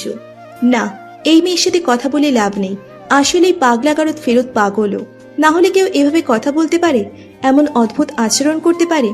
7 দিনের মধ্যে তুর্যর পা অনেকটা ঠিক হয়ে যায়। একদিন বিকালে মায়ের জোড়াজুড়িতে তুরকে নিয়ে বাইরে ঘুরতে আসে তুর্য। তুর্য আইসক্রিম আনতে দোকানে যেতেই তুর গাড়ি থেকে নেমে দৌড়তে থাকে রাস্তায়। তুর্য আইসক্রিম ফেলে রেখে তুরের পিছনে দৌড়তে থাকে। তোর থামো। তোর হঠাৎ ওড়না পায়ে বেঁধে পড়ে যায় তুর। চিৎকার দিয়ে কেঁদে ওঠে। আবারও ওড়না ফেলে রেখে দৌড়তে শুরু করে। তুর্যর পা কিছুটা ঠিক হলেও ও তুরের গতির সাথে পাল্লা দিয়ে দৌড়তে পারছে না। তুর্যর পায়ে সেলাই করা অংশ ফেটে আবার রক্ত পড়তে শুরু করে। তুর্য নিজের সর্বশক্তি দিয়ে চেষ্টা করছে তুরকে আটকানোর, কিন্তু তুর্যের দৃষ্টির অগোচরে চলে যায়। তুর্য এবার দাঁড়িয়ে পড়ে রাস্তায়। সামনে চৌরাস্তা। কোন রাস্তা দিয়ে তুর গিয়েছে বুঝতে পারছে না তুর্য নিজের ফোর্স দিয়ে সারা এলাকা তন্ন তন্ন করে খোঁজে। তুর কোথাও নেই। ঘটনার 2 দিনের মাথায় তুর নিজের বাড়ি এসে হাজির। তুর্য তুরকে দেখা মাত্র ছুটে যায় ওর কাছে। তুরের গালে কপালে হাত বুলিয়ে দিল সন্তর্পণে। ঠিক আছো তুমি? কোথায় চলে গিয়েছিলে? জানো কত খুঁজেছি তোমায়। কেন খুঁজেছেন? খোঁজার কোনো প্রয়োজন ছিল না। তুরের কথা শুনে স্তব্ধ তুর্য। তুর একবারও তুর্যের মুখের পানে চেয়ে দেখল না। দেখলে হয়তো বুঝতে পারত ছেলেটা এই 10 দিনে ওকে কতটা ভালোবেসে ফেলেছে। নিজের কেমন দশা করেছে এই 2 দিনে, কি থেকে কি হয়েছে। তুর সোজা চলে গেল তুর্যের ঘরে। গোসল সেরে তাহিরা বেগমের ঘরে এসে দেখা করে যায় তুর্য নতমস্তকে লাইব্রেরিতে বসে আছে। রাতে তুর্য বিছানার পাশে আসতেই তুর বলে উঠল, এখানে নয়, অন্য ঘরে গিয়ে ঘুমান, আমি আপনার সাথে ঘুমাতে পারবো না। তুরের এমন বারণ শুনে তুর্য বাকরুদ্ধ। কই, আগে তো তুর কখনো ওকে মানা করেনি এভাবে। তোর কি তুর্যকে এতটাই খারাপ ভাবে? তুর্য রেগে চলে গেল অন্য রুমে। মধ্যরাতে তুর আসে তুর্যের লাইব্রেরিতে। অস্থির চিত্তে খুঁজতে থাকে কিছু একটা, কিন্তু সেটা খুঁজে না পেয়ে অবশেষে হতাশ হয়ে গিয়ে ঘুমিয়ে পড়ে। সকাল হতেই তুর্যকে সামনে দাঁড়িয়ে থাকতে দেখে চমকে যায় তুর। এভাবে দাঁড়িয়ে আছেন কেন? তুমি কালো হয়ে গেছো। রোদের তাপে নাকি অন্য কারণে? ক্লান্ত ছিলাম দৌড়াতে গিয়ে। হ্যাঁ, দৌড়াতে গিয়ে? কোথায় গিয়েছিলে? কি দেখেছো সেগুলো বলো। তুর সন্দিগ্ধ দৃষ্টিতে তুর্যের দিকে তাকিয়ে বলে উঠল, সেগুলো আপনাকে বলা প্রয়োজন বোধ করছি না। তুর্য কিছু না বলে পেছন ঘুরে হাঁটতে যেতেই ওর পায়ে টান লাগে। ব্যথায় কুকড়ে ওঠে ও। চাপা আর্তনাদে সারা ঘর কেঁপে উঠলেও তুর থাকে স্বাভাবিক। আগের মতো তুর্যের কাছে এসে ওকে ধরে না, কোনো কথাও বলে না। তুর্য তুরের ফোন এনে তুরের হাতে দিল। তোমার ফোন আমার কাছে ছিল, নাও। তুর নিঃশব্দে ফোন নিয়ে বসলো। তুর্য আর কথা না বাড়িয়ে চলে আসে পুলিশ স্টেশন। তুরের এমন কর্মকাণ্ড স্বাভাবিক মনে হচ্ছে না ওর। যাই হোক, ওসবে মন দিয়ে লাভ নেই। পাগলি কখন কি করে বোঝা যায় না। মধ্যরাতে বাড়িতে ফেরে তুর্য। সারাদিন দৌড়ঝাঁপ করে ক্লান্ত সে। পায়ের ব্যথাটা বেড়েছে। তুর্য ঘরে এসে তুরকে অনুরোধের সুরে বলল, ব্যান্ডেজটা খুলে নতুন করে ব্যান্ডেজ করে দিতে পারবে তোর? তুর্যর দিকে আর চোখে তাকিয়ে ব্যান্ডেজটা খুলতে আরম্ভ করে। তুর্যের বুক ফেটে কান্না আসছে তুরের নীরবতায়। একটু কথা বললেও কি তুরের খুব আপত্তি? তুর ব্যান্ডেজ করে বাইরে চলে গেল। তুর্য রেগে পায়ের ব্যান্ডেজটা টেনে ছিঁড়ে ফেলে। মেডিসিন মুছে পা টান টান করে শুয়ে পড়ে। পায়ে টান লাগার সাথে সাথে রক্ত গড়িয়ে পড়তে শুরু করলো পা বেয়ে। তুর একবার ঘরের সামনে এসেও চলে যায়। পরক্ষণেই এক বাটি গরম পানি এনে হাজির। বিরক্ত করো না তোর, আমায় একা থাকতে দাও। আপাতত আজ অন্য রুমে গিয়ে ঘুমাও, না হলে মায়ের কাছে যাও। তুর্যর পায়ের দিকে লক্ষ্য করলো। রক্তে বেডশিট ভেসে যাচ্ছে। তুর এবার নিরুপায় হয়ে বাইরে চলে যায়। ফিরে আসে একটা খাতা এবং কলম নিয়ে। তুর খাতাটা তুর্যর হাতে দিতে তুর্য রেগে বলে ওঠে, এসব কি তোর? বললাম না এখান থেকে যেতে। তুর ঠোঁটে আঙুল দিয়ে চুপ থাকতে বলল তুর্যকে এবং ইশারায় কাগজটি পড়তে বলল। আমি তো নই ভাইয়া, আমি নীতি, তোরের যমজ বোন নীতি। কিন্তু কোনো শব্দ না করে চুপচাপ কাগজটি পড়ুন। 3 দিন আগে তোর আমাকে বুলেটের গাড়িতে দেখে, ও আমাদের পিছু নেই। আমি সাইড মিররে হুবহু নিজের প্রতিরূপ দেখে প্রথমে ঘাবড়ে যাই, পরে যখন বুঝতে পারলাম ওটা আমার বোন তুর, তখন ওকে ইশারায় মানাও করেছিলাম আমার পেছনে যেন না আসে, কিন্তু শুনলো না। চৌরাস্তার মাথায় ওকে অজ্ঞান করে গাড়িতে তোলা হয়। আমার হাত বাঁধা ছিল তখন। বুলেট এই 3 বছর আমাকে ওর বিভিন্ন কাজে লাগিয়েছে। দেশের বাইরে অস্ত্রোপচার, ড্রাগ সহ নানান মাদকদ্রব্য পাচার করতো আমার দিয়ে। আমি পরিবারের কাছ থেকে দূরে থাকলেও সব খবর আমার কাছে থাকতো। আমি জানতাম তোর আমায় পাগলের মতো খুঁজে চলেছে, কিন্তু আমি নিরুপায় ছিলাম। বুলেট আমাকে শাসিয়েছিল, আমি যদি কাউকে কিছু বলি তাহলে ও তোরের ক্ষতি করবে। এই ছোট তোরকে বারবার হাতের নাগালে পেয়ে ও ছেড়ে দিত। উদ্দেশ্য আমাকে দিয়ে কাজ হাসিল করানো। এখন আমাকে পাঠিয়েছে ওর বিরুদ্ধে আপনি যে ফাইলগুলো বানিয়েছেন না, সেগুলো সংগ্রহ করতে, সেগুলো নিয়ে যাওয়ার জন্য। আমার হাতে যে ঘড়িটা দেখছেন, এখানে একটা চিপ ইনস্টল করা আছে, যার কারণে বুলেট আমাদের সকল কথা দেখতে না পেলেও শুনতে পাই। আমাকে দেখার প্রয়োজন নেই ওর, কারণ আমি তোর ক্ষতি হবে এমন কাজ করতে পারবো না। কিন্তু আমি এখন বুঝতে পারছি না আপনাকে কিভাবে কথাটি বললো, কথাটি হলো। কোনো এক রোদ্দুর নামে কেউ নাকি বুলেটকে একটা পার্সেল পাঠিয়েছে। বুলেট সেই রোদ্দুরকেও চাই। এখন মেইন প্রবলেম হলো ওই রোদ্দুর নাকি তোরের বয়ফ্রেন্ড। এখন আমাকে এই বিপাক থেকে উদ্ধার করার দায়িত্ব আপনার ভাইয়া। আমাদের প্ল্যানিং লিখে আদান প্রদান করতে হবে, তাই আপনার যা বলার সেটাও লিখে বলুন। তুর্য কাগজটি পড়ে সামনে থাকা মেয়েটির দিকে তাকালো। ও কি আদেও নীতি, নাকি তোর নিজেই ওকে ঘাবড়ে দেওয়ার চেষ্টা করছে? কিন্তু যদি সেটা হতো তাহলে রোদ্দুরের কথাটা চেপে যেত নাকি? রোদ্দুরকে তো তোর চেনে, তোর বললেই রোদ্দুর চলে আসবে। তাহলে তোর রোদ্দুরকে আসতে বলছে না কেন? তবে কি ও সত্যিই নীতি? রোদ্দুরকে চেনে না বলে সাহায্য চাইছে ওর কাছে? তুর্য কাগজটি অপর পাশে লিখে দিল। তুরকে কোথায় রাখা হয়েছে সে খোঁজ আমায় দিতে পারলেই আমি তোমাকে বিশ্বাস করব। নীতি ফোন বের করে কোথাও একটা কল করলো। হ্যালো, আমি আমার বোনকে দেখতে চাই। আমার বোনকে না দেখে আমি কোনো কাজ করতে পারবো না। বুলেটকে বিশ্বাস করি না আমি। আগে আমি আমার বোনকে নিরাপদে দেখবো, তারপর আর কাজ করব। হ্যাঁ, আমি একাই আছি। ভিডিও পাঠানো লাগবে না, আমি ভিডিও কল দিচ্ছি। ভিডিও কলে দেখো তোরকে। নীতি ভিডিও কল দিতেই ওরা রিসিভ করে। তুর্য দূর থেকে দেখছে তোরকে একটা বিছানায় ঘুম পাড়িয়ে রাখা হয়েছে। নীতি রেগে চিৎকার করে উঠল। তোরকে ড্রাগ দিতে মানা করেছিলাম আমি, বুলেট আমার কথা রাখেনি। ওরা বলে ওঠে, ড্রাগ দেওয়া হয়নি ওকে, ঘুমের ওষুধ দেওয়া হয়েছে, এতে ওর কোনো ক্ষতি হবে না। তুমি তোমার কাজে মন দাও, ফাইলটা বস যে কোনো কিছুর বিনিময়ে চাই। নীতি বলে, ওকে। নীতি ফোন রেখে তুর্যর দিকে তাকাতেই তুর্য উঠে গিয়ে একটা ফাইল এনে নীতির হাতে দেয়। নীতি ফাইলটার দিকে চেয়ে থাকে কিছুক্ষণ, এরপর কাগজে লিখে দেয়। আমাকে যেতে হবে, এটা বুলেটের হাতে না পৌঁছানো অবধি ও তোরকে ছাড়বে না। আমার জীবনের কয়েক বছর ওই অন্ধকার জগতে কেটেছে, আমি সহ্য করতে পারবো সবটা, কিন্তু তোর পারবে না। তাই আজ রাতে আমি চলে যাব। তুর্য লিখে দিল, রোদ্দুর এবং তুর্য আসবে তুরের কাছে, খবরটা ওকে জানিয়ে দিও এবং সাবধানে যেও। সেই রাতেই নীতি চলে গেল বুলেটের আস্তানায়। পরদিন সকালে তুর্য তৈরি হয়ে নিল।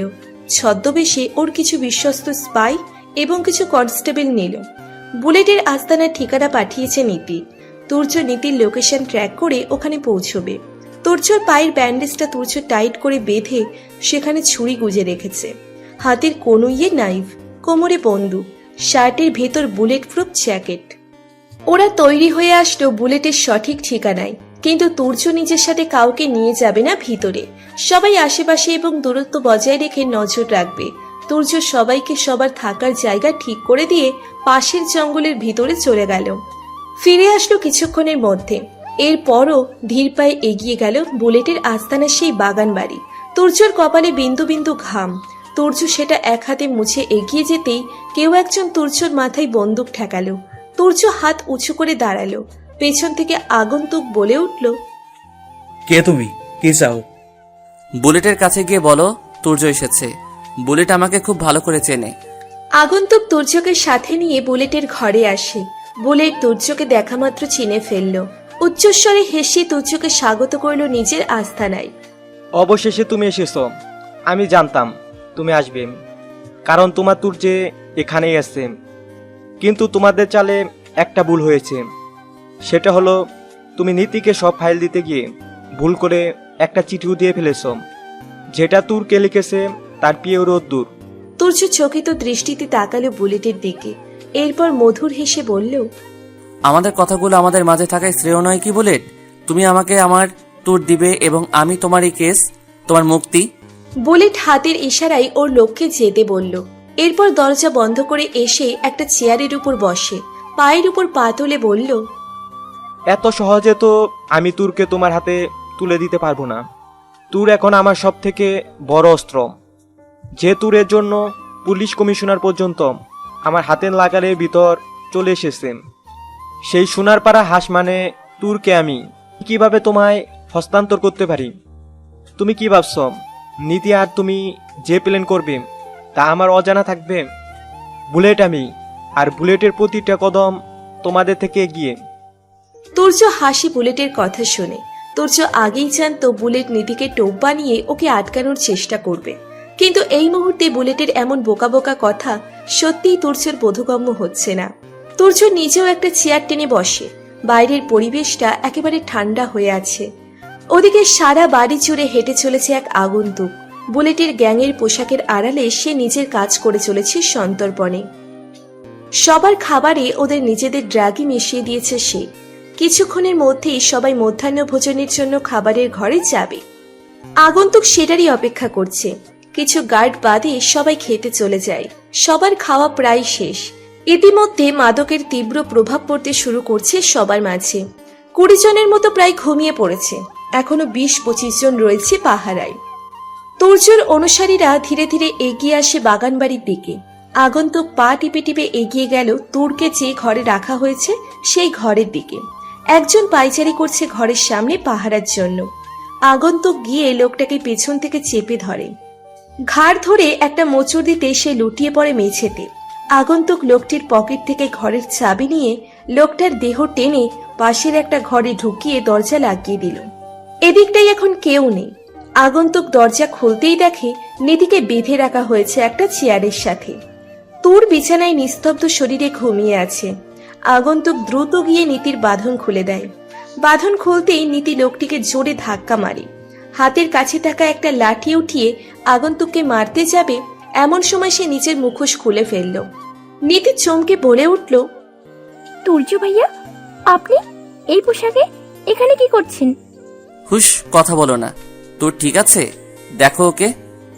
নীতি তুরের পাশে গিয়ে ওর চোখে মুখে পানি দিল, কিন্তু জ্ঞান ফিরছে না। নীতি চিন্তিত কণ্ঠে বলল, হয়তো হাই ডোজের মেডিসিন দেওয়া হয়েছে ওকে। এখন ঘুম না ভাঙতেও পারে। আমাদের এখান থেকে যাওয়া উচিত। বাইরে আমার ফোর্স আছে। বাড়ির পেছনের রাস্তা দিয়ে তোরকে নিয়ে যাও। ওখানে কোনো পাহারা নেই। আপনি যাবেন না? আমার এখানে আরো অনেক কাজ আছে।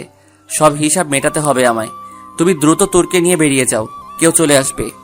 তুর্যর ইশারায় ওর ফোর্স ঘিরে ধরে পুরো বাড়িটা। দুপক্ষের মধ্যে শুরু হয় এক প্রবল হানাহানি। বুলেট বাইরের শব্দ দেখে বিপন্ন চোখে তাকায় সামনে বসে থাকা তুর্যর দিকে। এরপর কোমরের পিছনে গুজে রাখা একটা পিস্তল তাক করে তুর্যর মাথায়। হুঙ্কার ছেড়ে বলে, এসব কি তুর্যম? বাইরে কি হচ্ছে? তখনই দরজা খুলে যায় মর্মর শব্দে। বাইরে থেকে ভেতরে ঢুকছে আর একটা তুর্য। চোখের সামনে দুটো তুর্যকে দেখে বিস্ময় কিং কর্তব্য বিমূঢ়। বুলেটের হাত থেকে পিস্তল পড়ে গেল নিচে। ভয়ে কাটা দিয়ে উঠল ওর সারা শরীর। অস্ফুট কণ্ঠে বলল, কারা তোমরা? জোড়া তুর্য হেসে উঠল উচ্চস্বরে।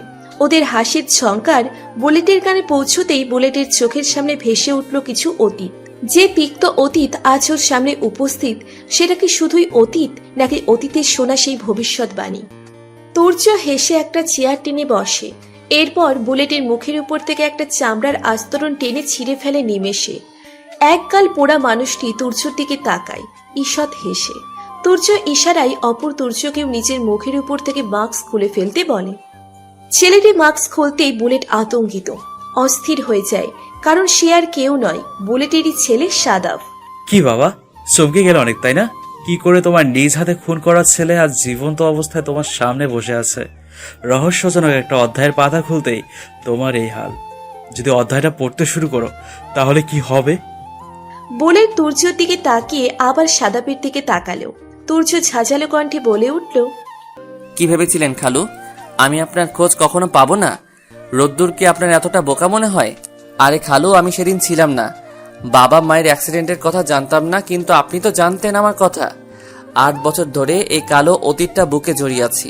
দগ্ধ হচ্ছি, পুড়ছি, কয়লা হচ্ছি, আবার সেই কয়লা থেকে জ্বালছি নতুন আগুন। আর আপনি কিনা সেই রোদ্দুরের খোঁজি তুর্যর কাছে চাইছেন। How funny. বুলেট নিজের ছেলের দিকে অশ্রুসিক্ত চোখে তাকাতেই সাদাব ভ্রুকুচকে তাকালো। এটা আবার কোন নাটক? আরে বাবা, তুমি মরবে ঠিক আছে, কিন্তু তোমার হাতে এখনো তো কিছু সময় আছে। নিজের কুকর্ম অতীতগুলো একটু নেড়েচেড়ে নাও।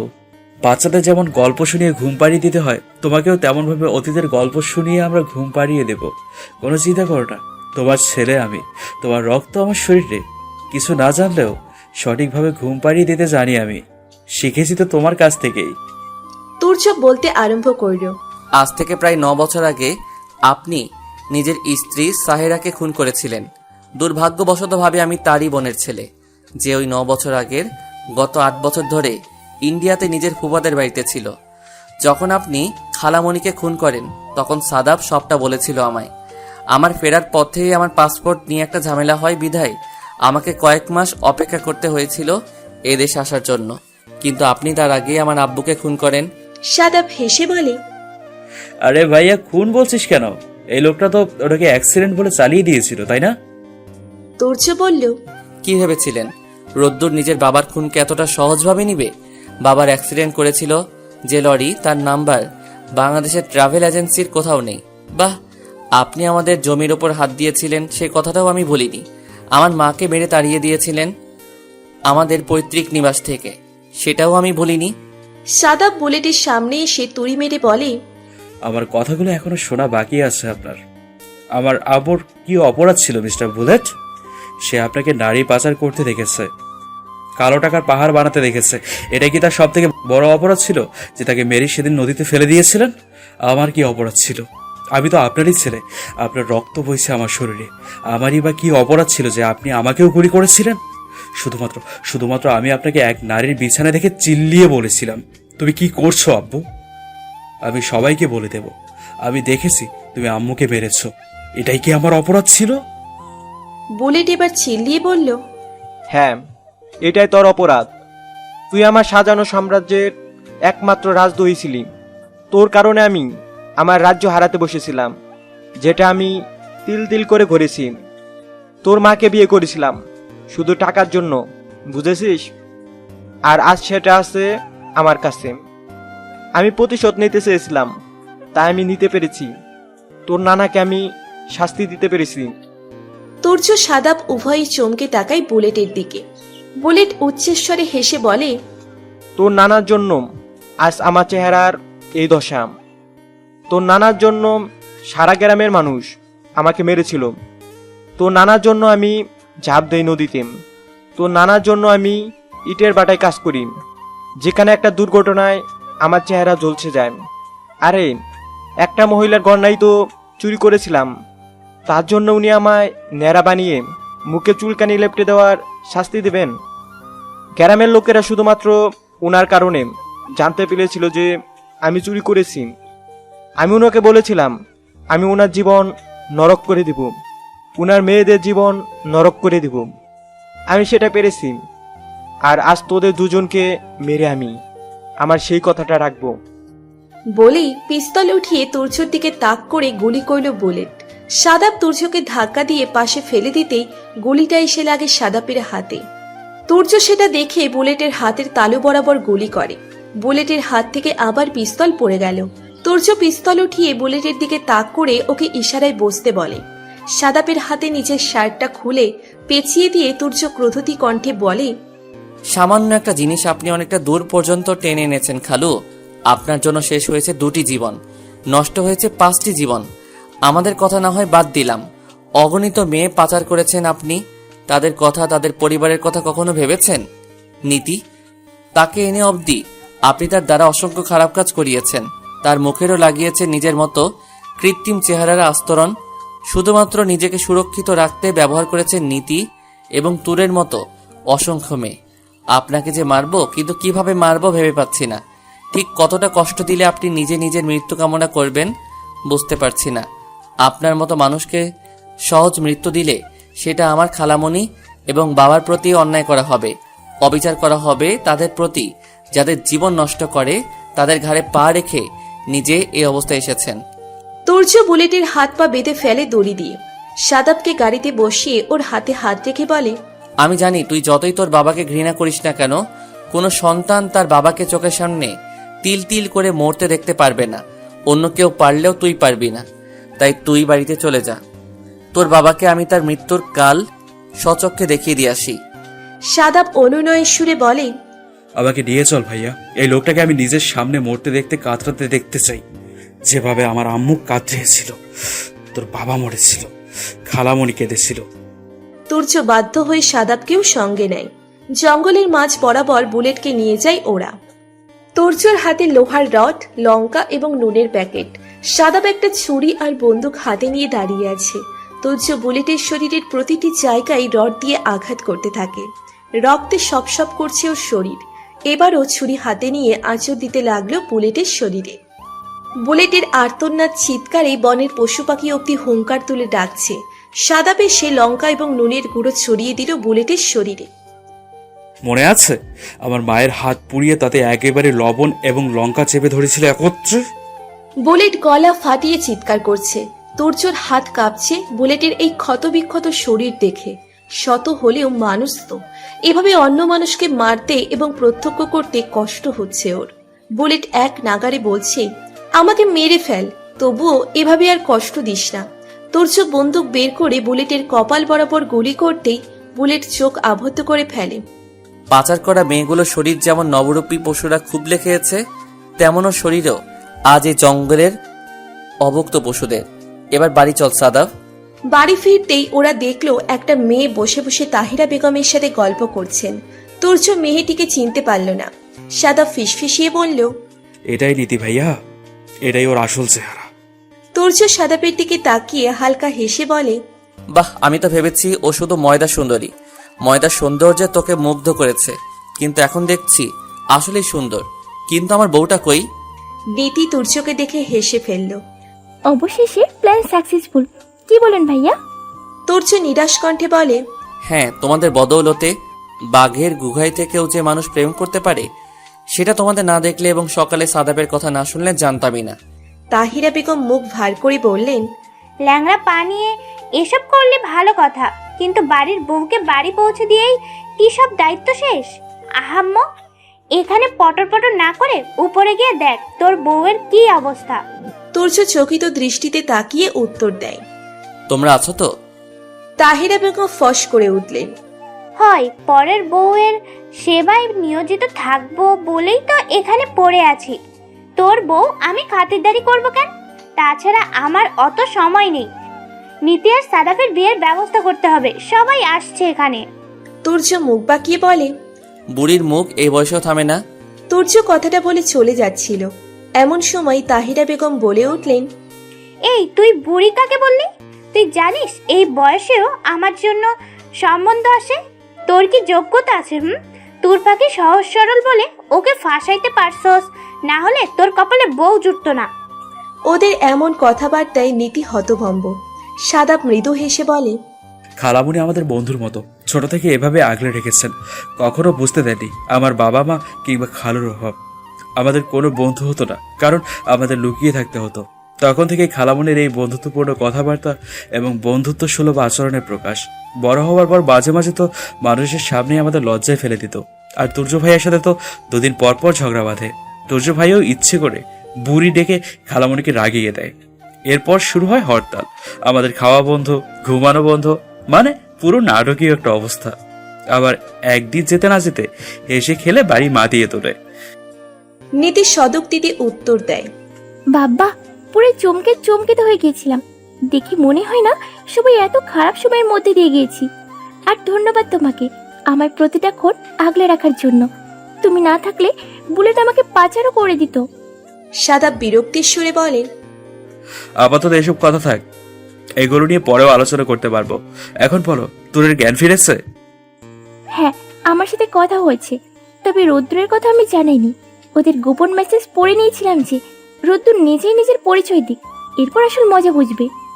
মানে কি মজা? সেটা তোমাকে বলবো কেন? তোমাকে আমি বলবো আর তুমি গিয়ে সেটা টুক করে ভাইয়ার কানে লাগিয়ে দিবে, সেটা হবে না। আমি কিচ্ছু বলবো না। সাদাব নীতিকে অনুরোধ করছে সবটা বলার জন্য, কিন্তু নীতি নাছোড়বান্দা, ও কিছুতেই কিছু বলবে না। ওদিকে তুর্য ঘরে ঢুকেই দরজা লাগিয়ে দিল। তোর বিছানায় হেলান দিয়ে বসে আছে। তুর্যকে দেখে ও অস্ফুট স্বরে বলে, কেমন আছেন তুর্য ভাইয়া? আপনার পায়ের কি খবর? তুর্য এসে তুরের গালে নিজের হাত ছোঁয়ালো। তোর বিরক্ত হয়ে বলে, এই টাস টুস করবেন না। বিয়ে করেছি জেনেও রোদ্দুর আমাকে বকা দেয়নি, আমার বিশ্বাস বলে কথা। কিন্তু আমি আপনার স্পর্শ নিঃশব্দে মেনে নিতে পারবো না। তাছাড়া নিতে চলে এসেছে, এবার আমরা ডিভোর্স পেপার রেডি করব। তুর্য তেতে উঠে বলে, মগের মুল্লুক, এখনো 1 মাসও হয়নি বিয়ের। এগ্রিমেন্ট অনুযায়ী এখনো 5 মাস আমরা স্বামী স্ত্রী। এভাবে পাল্টে খাবেন আগে বলেননি তো? আমার থেকেও বড় গিরগিটি আপনি। হ্যাঁ, ছোঁয়া লেগেই আমার এই করুণ দশা। তোমার কারণে আমার বদভ্যাস হয়ে গিয়েছে, অসুস্থ হয়ে গিয়েছে আমি। তো পাবনার ঠিকানা কি আপনার জানা আছে, নাকি আমি লোকেশন বের করে দিব? কেন, তুমি পাবনায় ভর্তি হবে? আগে বলবে তো। আমি অলরেডি তোমার জন্য একটা কেবিন বুক করে রেখেছি। তুমি সেদিন বললে না তুমি পাগলাগারদ ফেরত পাগল। তোর কথাটা শুনতেই ভ্রু কুচকে তাকাই তুর্যর দিকে। এটাও জোকস ছিল? অবশ্যই। আপনার ফালতু জোকস আমার একদমই ভালো লাগে না। তা লাগবে কেন? তোমার তো রাস্তায় দৌড়াতে, পাচারকারীর কাছে সেদে সেদে যেতে ভালো লাগে। তারা নিতে না চাইলেও জোর করে যেতে ভালো লাগে। এই তোমার সাথে কোনো পাচারকারীর প্রেম প্রীতি নেই তো? How cheap! যা বাবা। এই জন্যই এই বয়সেও আপনার বউ ছোট নেই, আর আপনার কপালে বউ নেইও, বুঝলেন? তো তুমি কি কাজের বুয়া? তোমাকে কি আমি কাজের বুয়া বানিয়ে এনেছি? তাহলে তাড়াতাড়ি বিছানা থেকে নেমে যাও। এটা আমার বউ এবং আমার একান্ত ব্যক্তিগত বিছানা। খোটা দিচ্ছেন আমি এখানে থাকছি বলে? অবশ্যই দিচ্ছি। আপনাকে বিবাহ করিয়া আমি আপনাকে উদ্ধার করিয়াছি, আর আপনি কি করিতেছেন? আমার সহিত অহেতুক ঝামেলা করিতেছেন। সুতরাং খোটা দেওয়া তো এক প্রকার সহজ সরল জবাব। একবার রোদ্দুর আসুক, তারপর দেখবেন আমি কি করি। কি করবে? মেরে আপনার ঠ্যাং ভেঙে রেখে দেব। ভাঙা ঠ্যাং আর কি ভাঙবে? তুমি এক কাজ করতে পারো। কি কাজ? অধর যুগলের প্রণয় স্পর্শে আমায় খুন করতে পারো। আমি একদমই আপত্তি করব না। তোর বিস্মিত হয়ে প্রশ্ন করে, অধর যুগলের প্রয়াণ স্পর্শ কি? তুর্য তোরের প্রশ্ন শুনে অহতবাক। এই মেয়ে কি কিছুই জানে না, নাকি বাংলা কম বোঝে? তুমি বাংলা বোঝো না? তোর অকপটে উত্তর দেয়, না মানে বুঝি, কিন্তু এই শব্দগুলো প্রথম শুনলাম। আমি তো বেশিরভাগ সময় ইংরেজি, বিজ্ঞান, অঙ্ক নিয়ে পড়ে থাকতাম, বাংলা তেমন পড়া হয়নি। এটা কি বাংলা শব্দ? কি কঠিন শব্দ! এটা কি জিনিস বলুন তো? তুর্য ফোঁস করে একটা দীর্ঘশ্বাস ছেড়ে বলে উঠল, এটা এক প্রকার মারাত্মক বিষের নাম, যেটা কারোর ঠোঁটে পড়লে সে অস্থির হয়ে ওঠে। তার ভেতরে ছটফটানি শুরু হয়, আর এর থেকে দূরে গেলে সে শ্বাসরুদ্ধ হয়ে মারা যায়। আপাতত আমার এই বিষের সংজ্ঞা এখানে সমাপ্ত। এর অতিরিক্ত বোঝার কিংবা জানার বয়স হয়নি তোমার। তোরের বাড়ির সবাই সে এক এক করে তোরকে দেখে চলে গেলেন। বসার ঘরে বসে সবাই নীতি এবং সারাপের বিয়ে সম্পর্কে গভীর আলোচনায় মগ্ন। তুর্য তোরের পাশে বসে ফোন গুতাচ্ছে। তোর আর চোখে তুর্যর দিকে তাকিয়ে গলা খাকারি দিয়ে উঠল। তুর্য এবার মাথা তুলে সরাসরি তোরের দিকে তাকালো। ইশারায় প্রশ্ন করল, কি? তোর মাথা নত করে বলল, আমি হাত পা নাড়াতে পারছি না, বিছানার সাথে মনে হচ্ছে আটকে গেছে, একটু ছাড়িয়ে দেন না। তুর্য ভ্রুকুটি করে তাকায়। কেন? তোর ইতস্তত বোধ করল তুর্যর প্রশ্নে। এরপর কিঞ্চিত বিরক্ত হয়ে দাঁতে দাঁত ঘষে বলল, বাথরুমে যাব। তো যাও, আমি ছাড়াবো কেন? একটু আগে না বললে তোমাকে যেন আমি টাচ টুস না করি? একা একা উঠে যাও। এই আপনি মানুষটা এমন কেন? মাত্রাতিরিক্ত ভালো, নম্র, ভদ্র এবং আমাকে যা একবার বলা হয় আমি সেটা অক্ষরে অক্ষরে পালন করি। কি করব বলো? মানুষটাই যে এত ইউনিক। ইউনিক? যদি পারতাম তো পচা ডুবাই চুবাইতাম আপনাকে। আস্ত শৈতান। কথাটা কি আমাকে বললে? না, নিজেকে বলেছি। তুর্য উঠে একগাল হেসে বলল, আগে বলবে তো। এরপর তোরকে কোলে নিয়ে সোজা বাথটাবে ফেলে দিল। পানি খেয়ে একাকার তোর নাকে মুখে পানি ঢুকে কেসে উঠল। তুর্য দাঁড়িয়ে দাঁড়িয়ে হাসছে। তুরের হাত পা মুহূর্তেই যেন ঠিক হয়ে উঠল। ও উঠে রেগে তেড়ে গেল তুর্যের দিকে। এরপর তুর্যকে ধাক্কা দিয়ে ফেলে দিল বাথটাবে। আজ যদি আপনাকে আমি এক বালতি পানি না খাওয়াই, তবে আমার নামও আসফিয়া জান্নাত তুন নয়। বলেই শাওয়ার সহ সব ট্যাপ ছেড়ে দিল। বালতি বালতি পানি জমতে লাগলো ট্যাপের নিচে। তুর্য দেখলো তুর ওড়না পেঁচাচ্ছে কোমরের সাথে, জামা লম্বা হাতে গুটিয়ে নিল কোনই অব্দি। তুর্য ভ্রুকুচকেই প্রশ্ন করে, গুন্ডা নাকি? সামান্য পানি দিয়ে তো ফেলেছি, তাতে একেবারে কোমর বেঁধে নামছো ময়দান থুরি বাথটাবে? হ্যাঁ, গুন্ডাই। আমাকে তুলে এনে বাথটবে আছাড় মারা, তাই না? আজ আপনাকে আমি এই বাথটবেই খুন করব। সর্বনাশ, এসব কি বলছো? তোমার রোদ্দুর তোমাকে ভয় জয় করার সঙ্গে সঙ্গে মানুষ খুন করতেও শিখিয়েছে নাকি? আমার রতুরের নামে একটাও বাজে কথা বলবেন না, তাহলে কিন্তু কি করবে তুমি?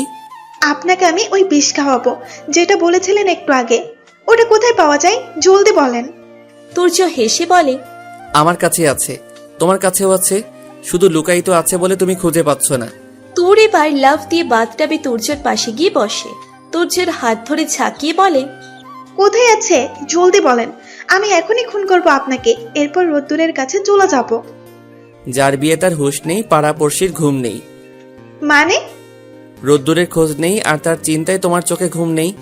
420 রোদ্দুর কোথায় কোন মেয়ের আঁচলের তলায় লুকিয়ে আছে তার ঠিক নেই, আর তুমি বসে আছো তার আশায়। তুর রেগে তুর্যর কলার চেপে ধরল। একদম আমার কানে ভুলভাল মন্ত্র আওড়াবেন না। আমার রোদ্দুর আমাকে ছাড়া আর কোনো মেয়ের সাথে কথা বলে না। সম্পর্ক করা তো অনেক দূর। তুর্য স্মিত হেসে বলে, রিয়েলি? তো ওর একটা ছবি দেখাও। ছবি নেই আমার কাছে। Phone number? নেই, আমি চাইনি। ফেসবুকে তো ও রেগুলার ছিল, তাই নেওয়ার ইচ্ছা জাগেনি। বাড়ি কোথায়? ঢাকাতেই। ঢাকার কোথায়? সেটাও তো বলেনি। কি করে সে? সরকারি চাকরি। কোন অফিস, কোন পেশা? তোর এবার অন্যমনস্ক হয়ে ভাবতে শুরু করলো এগুলোর কোনো কিছুই তো জানে না ও। রোদ্দুর তো শুধু তুরের কথা নিয়েই পড়ে থাকতো, তুরকে বিভিন্ন বিষয় বোঝাতো, জানাতো। ওদিকে তুরকে বিপাকে ফেলে তুর্য আরামসে বাথটাবের কানায় মাথা লাগিয়ে দিয়ে শুয়ে মুখ টিপে হাসছে। তুরকে আরো ঘাবড়ে দেওয়ার জন্য ও বলে উঠল, ইদানিং মানুষ face app, voice changing app ব্যবহার করে কথা বলে। তোমার ওই রোদ্দুর যদি তেমন করে থাকে, যদি এমন হয় কোনো 80 বছরের বুড়ো যুবক সেজে তোমার সাথে কথা বলেছে, প্রেম করেছে, তখন কি করবে? তোর বিপন্ন চোখে তুর্যের দিকে তাকালো। সত্যি কি এমন হতে পারে? তোরকে এভাবে ভাবতে দেখে এবার তুর্য অট্টহাসি আটকানোর জন্য ঠোঁট কামড়ে হাসতে শুরু করে। ওর তোর পাখি এখন তার রোদ্দুরের অস্তিত্ব নিয়ে দুশ্চিন্তায় পড়ে গিয়েছে। ব্যাপারটা বেশ উপভোগ করছে তুর্য। তোর হতাশার স্বরে বলল, এখন কি করব? কি আর করবে, বিয়ে যখন আমার সাথে হয়ে গিয়েছে তখন আমার সাথে সংসার করো। বুড়ো হলেও অন্তত তোমার রোদ্দুরের মতো 80 বছরের বুড়ো তো আর নই। তোর রাগে দাঁত কিরমির করে বলে উঠল, আপনাকে তো আমি এখন খুন করব, তাহলে সংসার কিভাবে হবে? তুমি আমাকে কেন খুন করবে? কারণ আপনি আমাকে বিরক্ত করেন। কখন করেছি? সারাক্ষণ করেন। আচ্ছা, তো কিভাবে করেছি? অসভ্য লোক কোথাকার, এত প্রশ্ন করছেন কেন? সব গুলিয়ে যাচ্ছে আমার। তুর্য উঠে টাওয়েল দিয়ে মাথা মুছতে মুছতে বলল, ঠিক কি গুলিয়ে যাচ্ছে বলো তো? তোর দীর্ঘশ্বাস ফেলে মাথায় বালতি থেকে মগ দিয়ে পানি কাটিয়ে ঢালল। অস্ফুট কণ্ঠে বলল, আচ্ছা বুলেট, নীতি আপনার ভাই, এদের কাহিনী কি বলুন তো? নীতির চেহারা প্রথম দিন দেখলাম আমার মতো, কিন্তু এখন আলাদা। গোসল সেরে বাইরে এসো, আমার বড্ড ঘুম পাচ্ছে। তোমার ফালতু প্রশ্নের উত্তর দিতে পারবো না এখন। কি বললেন? আমি ফালতু প্রশ্ন করি? তুমি ফালতু প্রশ্ন করো, ফালতু কাজও করো। মাছ থেকে কাজের কাজ চান্দেও চিনে না, তোমার এই সারবিহীন মাথাও চেনে না। কথাটা বলেই বেরিয়ে আসে তুর্য। ঘরে এসে জামা কাপড় পাল্টে বিছানায় শটান শুয়ে থাকে ও। তোর গোসল করে চুল টাওয়াল দিয়ে পেঁচিয়ে বাইরে আসে। তুর্য তুরের দিকে তাকিয়ে রাগী গলায় বলে, ভেজা চুল বেঁধে রেখেছো কেন? টাওয়েল খুলে ফেলো। আমার প্রশ্নের উত্তর দিব কেন? দিবেন না কেন? কারণ তুমি আমার কোনো কথা শোনো না, সেজন্য তোমার কোনো প্রশ্নের উত্তর দেব না আমি। ফালতু আপনার এই অজুহাত। তুর্য সরু চোখে তাকায়। তোর মুখ ভেঙচি দিয়ে টাওয়েল খুলে চুলের মাঝে হাত দিয়ে চুল ছাড়াচ্ছে। তুর্য মৃদু হাসে। তোর আয়নার দিকে তাকিয়েছিল। তুর্যর এমন হাসি ওর চোখে পড়তেই ও ভ্রুকুটি করে তাকায়। এভাবে পাগলের মতো হাসতেন কেন? পাগলরা এভাবে হাসে, তুমি কি করে জানলে? পাগল সম্পর্কে অভিজ্ঞতা দেখছি বেশ ভালো, হবে নাই বা কেন? নিজেও তো তাই। হুশ, ফুস। আপনি কিন্তু বেশি বেশি করছেন। তো তোমাকে কি কম কম করার কসম দিয়েছে কেউ? আমি করছি, তোমার ইচ্ছা হলে তুমিও বেশি বেশি করো। তোর বিরক্ত হয়ে নিচে চলে যায়। তুর্য নিজের পায়ের ভেজা ব্যান্ডেজটা খুলছে। ওদিকে সিঁড়ির কাছে যেতেই তুরের মনে পড়ল তুর্যের পায়ের কথা। ও তুলো ব্যান্ডেজ নিয়ে আবারও ঘরে চলে আসে। তুর্যর ব্যান্ডেজ প্রায় খোলা শেষ। তুর পায়ের কাছে বসতে বসতে বলল, এবার কিন্তু আপনাকে আমায় সব ঘটনা বলতে হবে। আমি ভালো কাজ করছি। কি ভালো কাজ? আপনার পায়ে এখন ব্যান্ডেজ করে দিব। বাহ, অতি উত্তম কাজ। যা হোক, সেবা যখন করছো তখন একটু গল্প আমি করতেই পারি। হ্যাঁ। তুর্য তুরের দিকে নির্বিশেষে তাকিয়ে বলতে শুরু করে, তুমি হয়তো শুনেছ তোর যে বুলেট আমার খালু হয়। উনি আমার খালামণি এবং আব্বুকে মেরেছেন। সাদাবকেও গুলি করেছিল, সাদাবের পেটে গুলি লাগে, নিস্তেজ হয়ে পড়ে ওর শরীর। বুলেট ভাবে সাদাব মারা গিয়েছে, তাই ও ওকে নিয়ে ওদের গ্রামের ব্রিজের পাশে নদীতে ফেলে দেয়। কিন্তু তখনও সাদাবের দেহে প্রাণ ছিল। নদীর পাড়ে ছিল জেলেদের বাস। ওদের মধ্যে একজন সাদাবকে নদীর পাড়ে পড়ে থাকতে দেখে। সাদাবকে ওরা হসপিটালে নিয়ে যায়। 2 দিন পরে সাদাবের যখন জ্ঞান ফেরে তখনও চলে আসে আম্মুর ঠিকানা জোগাড় করে। আমি সে সময় ইন্ডিয়াতে ছিলাম, আব্বু তখন বেঁচে ছিলেন। এটা গেল সাদাবের ঘটনা। এবার আসি নীতির কথায়। বুলেটের ঠিকানা আমি জোগাড় করতে পারিনি, কারণ বুলেট 1 সপ্তাহের বেশি কোথাও থাকতো না। আমি সবে পুলিশে জয়েন্ট করেছিলাম। তখন সাদাব ওর পড়াশোনা আমাদের সাথে থেকে করার জন্য জোর করে। ওকে আমাদের কাছে এনে রাখি। একদিন বুলেটকে দেখতে পাই ও। তারপর থেকে ও আমাদের না জানিয়ে বুলেটের উপর নজর রাখতে শুরু করে। 3 বছর আগে ও প্রথম নীতিকে দেখে, আর প্রথম দেখাতেই ও নীতিকে পছন্দ করে ফেলে। কিন্তু তখনও আমাদের কিচ্ছু বলেনি ও। নীতিকে পাচার করার জন্য যখন বুলেট নীতিকে গাড়িতে তোলে, তখন সাদাব নীতিকে কৌশলে বাঁচিয়ে ফেললেও একটুর জন্য ধরা পড়ে যায় নীতি। বুলেট ভাবে নীতি তার বুদ্ধিমত্তার জন্য ছাড়া পেয়েছে, তাই ও চিন্তা করে নীতিকে দিয়ে নিজের কাজ করানোর। বুলেট সার্জেন দেখিয়ে মাস্ক তৈরি করে। তোমার চেহারার হুবহু নকল একটা মাস্ক এনে পরিয়ে দেয় নীতিকে, যার কারণে তুমি আর নীতি অবিকল একরকম দেখতে হয়েছিল। ছোটবেলায় তুমি সবার থেকে বেশি কল্পনাপ্রবণ ছিলে। তুমি ভাবতে যমজ হলেই তাদের চেহারা এক হয়, তাই তুমি সেদিন নীতির চেহারা দেখেই হুতাশে দৌড় দিয়েছিলে। চেহারা এক করার কারণ, নীতি সব ক্রাইম করলেও চেহারা তোমার হওয়ায় নীতির উপর কোনো আঁচ আসবে না। আর নীতির উপর আঁচ না আসলে বুলেটও সুরক্ষিত থাকবে। সেক্ষেত্রে ফেসে যাবে তুমি। সাদাবের কাছ থেকে শুনেছি নীতি সাদাবকে মাঝে মাঝে খবর পাঠাতো ওদের ঠিকানার, কিন্তু সাদাব পৌঁছানোর আগেই ওরা চলে যেত সেই জায়গা ছেড়ে। আজ থেকে 1 বছর আগে বুলেটের খোঁজ আমায় দেয় সাদাব। আমি তখন থেকে বুলেটকে পার্সেল পাঠাতাম, সঙ্গে একটা করে চিপ, ট্র্যাকিং চিপ, শুধু ওর ঠিকানা জানার জন্য। কিন্তু ওরা যে তলে তলে টেম্পু চালাচ্ছে সে খবর অব্দি টের পেতে দিল না। কি মারাত্মক বাচ্চা! সাধে কি আর বলি বাঘের গুহায় থেকে প্রেম করেছে। বুলেট যদি একবারও টের পেত ওটা, তাহলে নীতির অবস্থা এখন আমার খালামণির মতো হতো। তোমার প্রশ্নের উত্তর আশা করি পেয়েছো। তাহলে সাফাত কেন আপনার নকল মাস্ক পরল? কারণ ওটা একটা ট্রিক। সাদাব বুলেটকে ব্যস্ত রেখেছে, আর আমি বুলেটের গ্যাংকে। একা মানুষ কত দিকে সামলাবো বলো? সামলাতে যখন পারবেন না তখন এই দায়িত্ব নিয়েছেন কেন? যোগ্যতা লাগে এসব কাজ করার জন্য। তুমি বলতে চাচ্ছ আমার যোগ্যতা নেই কাজ করার? অবশ্যই নেই। এতদিনেও তো আপনার কোনো যোগ্যতা আমার চোখে পড়লো না। প্রথম দিন পাচারকারীদের ধরেছেন। আমি যদি অসুস্থ না হতাম তাহলে আমি ধরতে পারতাম। ওরা তো আত্মরা হয়ে পড়েছিল, ওদের ধরা কোনো ব্যাপার? উল্টে ঠ্যাং খোঁড়া করে এসেছেন। আর এবারেরটা কত রিস্ক নিয়ে মিশনটা কমপ্লিট করেছি জানো? না, আমি তো ঘুমিয়েছিলাম, জানবো কিভাবে? তুমি জানোটা কি?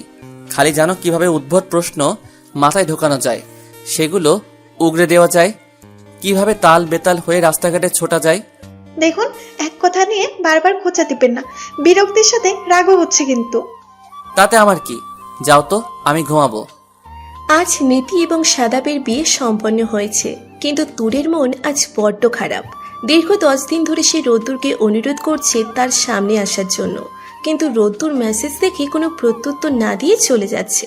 তুরের প্রতিটা মেসেজের অর্থ এই যে আজ নীতির বিয়ে উপলক্ষে হলেও রোদ্দুর যেন এই বাড়িতে আসে, ওর সাথে দেখা করে। ও দেখতে চায় রোদ্দুরকে, কিন্তু ওর সকল ইচ্ছেকে সকল বার্তাকে ব্যর্থ প্রমাণিত করে রোদ্দুর ওর থেকে মুখ ঘুরিয়ে চলে গেল। তুরের হাত নিষ্পিস করছে কাউকে ধরে বেধরম পেটানোর জন্য। রাগে দাঁত কিরমির করছে, সারা শরীরে আগুন জ্বলে যেমন অনুভূত হয় তেমন অনুভব করছে। তুর্য কাজের সঙ্গে বাইরে গিয়েছে আধা ঘন্টা আগে, এখনো ফেরার নাম নেই। তুর্যর ফোনে কল দিল, রিং হয়ে বেঁচে গেল কলটি। এভাবে 4টি কল দেওয়ার পর তুর্য মেসেজ পাঠায়, কল দিও না, ব্যস্ত আছি, যদি পারো বাড়ির সামনের স্কুলের মাঠে আসো। তোর রাগে ফুঁস করে উঠল। ব্যস্ত আছে, মহা ব্যস্ত, নিশ্চয়ই কোনো মায়ার লগে টাঙ্কি দিতেছে। আজ দেখলাম তো কত সুন্দর সুন্দর মায়ার লাগে, হ্যাঁ হ্যাঁ হ্যাঁ হো হো করতেছিল। আহা, মনে হচ্ছিল ক্লোজ আপের অ্যাপ দিচ্ছে, ওর থেকে একটাল নেই বোধহয় চিপাই গেছে। কথাগুলো মনে মনে বলেই চমকে গেল তোর। ও এসব কেন ভাবছে? তুর্য যার সাথেই থাকুক না কেন, ওর কি? ওদের তো চুক্তির বিয়ে হয়েছে। পরক্ষণেই তুরের মত পাল্টে গেল। চুক্তির বিয়ে হোক কিংবা সত্যি বিয়ে, তুর্য এখন ওর বর। তুর্য তো বলেছে তোরকে ও সারা জীবনের জন্য বউ করতে রাজি। কিন্তু রোদ্দুরের শূন্যতা তো ও অনুভব করে না, বরং তুর্যর উপস্থিতিতে ও বেশি আনন্দিত হয়। ভালো লাগে ওর তুর্যর সঙ্গ। কদিন তুর্যকে কাছ থেকে দেখে ওর রেখার মধ্যে থেকে তোর নিজেকে এক অন্য তোর রূপে খুঁজে পেয়েছে, যে তোর আর আগের মতো কৌতূহলী রূপে আসে না, বাচ্চামি করে না, অভিমান করে, হাসে, কারণে অকারণে তুর্যর সঙ্গে ঝগড়া করে। তোর নিজেকে মনকে বুঝিয়ে রোদ্দুরকে একটা চিঠি লিখলো। প্রিয় রোদ্দুর, আজ আমি তোমাকে যেটা বলবো সেটা হয়তো তুমি কোনোদিন কল্পনাও করতে পারোনি। আমি নিজেও এমন ভাবতে কিংবা করতে পারবো সেটা আমারও অজানা ছিল। হয়তো তোমার অবহেলা আমাকে সেটা বুঝিয়েছে, এজন্য ধন্যবাদ তোমাকে। আমি নিশ্চিত নই, তবে এই 10 দিন তুমি আমাকে যেভাবে ইগনোর করেছো তার একটাই অর্থ হতে পারে, আমার প্রিয় রোদ্দুরের কাছে হয়তো আমি অপ্রিয় হয়ে উঠেছি। জানি না সঠিক কোনটা, তবে আমি তোমাকে ভালোবাসতাম। এখন ভালোবাসি বললে খুব একটা ভুল বলবো না, এখনো ভালোবাসি। তবে আমি হয়তো তুর্য ভাইয়াকেও ভালোবাসতে শুরু করেছি, তাকে নিজের ভাবতে শুরু করেছি। জানি না কেন কিভাবে এমন পরিবর্তন এসেছে আমার মাঝে। শুধু মনে হয় তার সঙ্গে প্রতিনিয়ত ঝগড়া না করে থাকতে পারবো না আমি। তার উপর অভিমান করে ঘরে একা বসে থাকলে সে কখন চকলেট আইসক্রিম এনে আমাকে মানায়, সেই ছোট্ট ছোট্ট ভালোবাসা ব্যতীত কাটাতে পারবো না এক মুহূর্তেও। সে যখন কাজের জন্য বের হয় তার জন্য চিন্তা মাথায় ছিঁড়ে যায় আমার। আগে নিজেকে বোঝাতাম তার অসুস্থতার জন্য এমন অনুভব করি, কিন্তু তার সুস্থ হবার পরেও এসব চিন্তা আমার মাথা থেকে বের হচ্ছে না। অনেক ভেবেছি, এর অর্থ তো তার প্রতি আমার ছোট ছোট যত্ন এবং তৈরি হওয়া নব ভালোবাসা ছাড়া আর কিছুই নয়। তুমি একদিন বলেছিলে কোনো এক গধূলি লগ্নে আমার সম্মুখে আসবে, হাতে থাকবে বেলি ফুলের মালা। মালাটি আমার খোপায় ঝুলিয়ে দিয়ে কিছু ফুল আমার সম্মুখে ধরে প্রথম আসবে, আমার সম্মুখে নিজের মুখশ্রী দেখাতে। সেটা বোধ হয় আর হবে না, সেই সময় কিংবা লগ্ন বোধ হয় আমি আর পাবো না। কারণ আমি আজ তুর্যকে নিজের মনের কথা বলবো, তাকে জানাবো যে আমি চাই তার সাথে থাকতে, তার কাছে থাকতে, তার হয়ে থাকতে। তোমার প্রতি আমার অনুভূতি আগে যেমন ছিল এখন যেমন আছে তেমনই থাকবে। তুমি আমার প্রিয় রোদ্দুর হয়ে থাকবে। যদি ভাগ্য থাকে তাহলে তোমাকে আমার অর্ধাঙ্গিনীর সঙ্গে দেখাবো আমি। ভালো থেকো নিজের বর্তমানকে নিয়ে। ইতি, তুর পাখি। চিঠিটার ছবি তুলে রোদ্দুরকে পাঠিয়ে দিল তোর। রোদ্দুর সিন করে সরাসরি ব্লক করে দিল। তোর সেদিকে খেয়াল না করে বেরিয়ে আসলো বাড়ির বাইরে।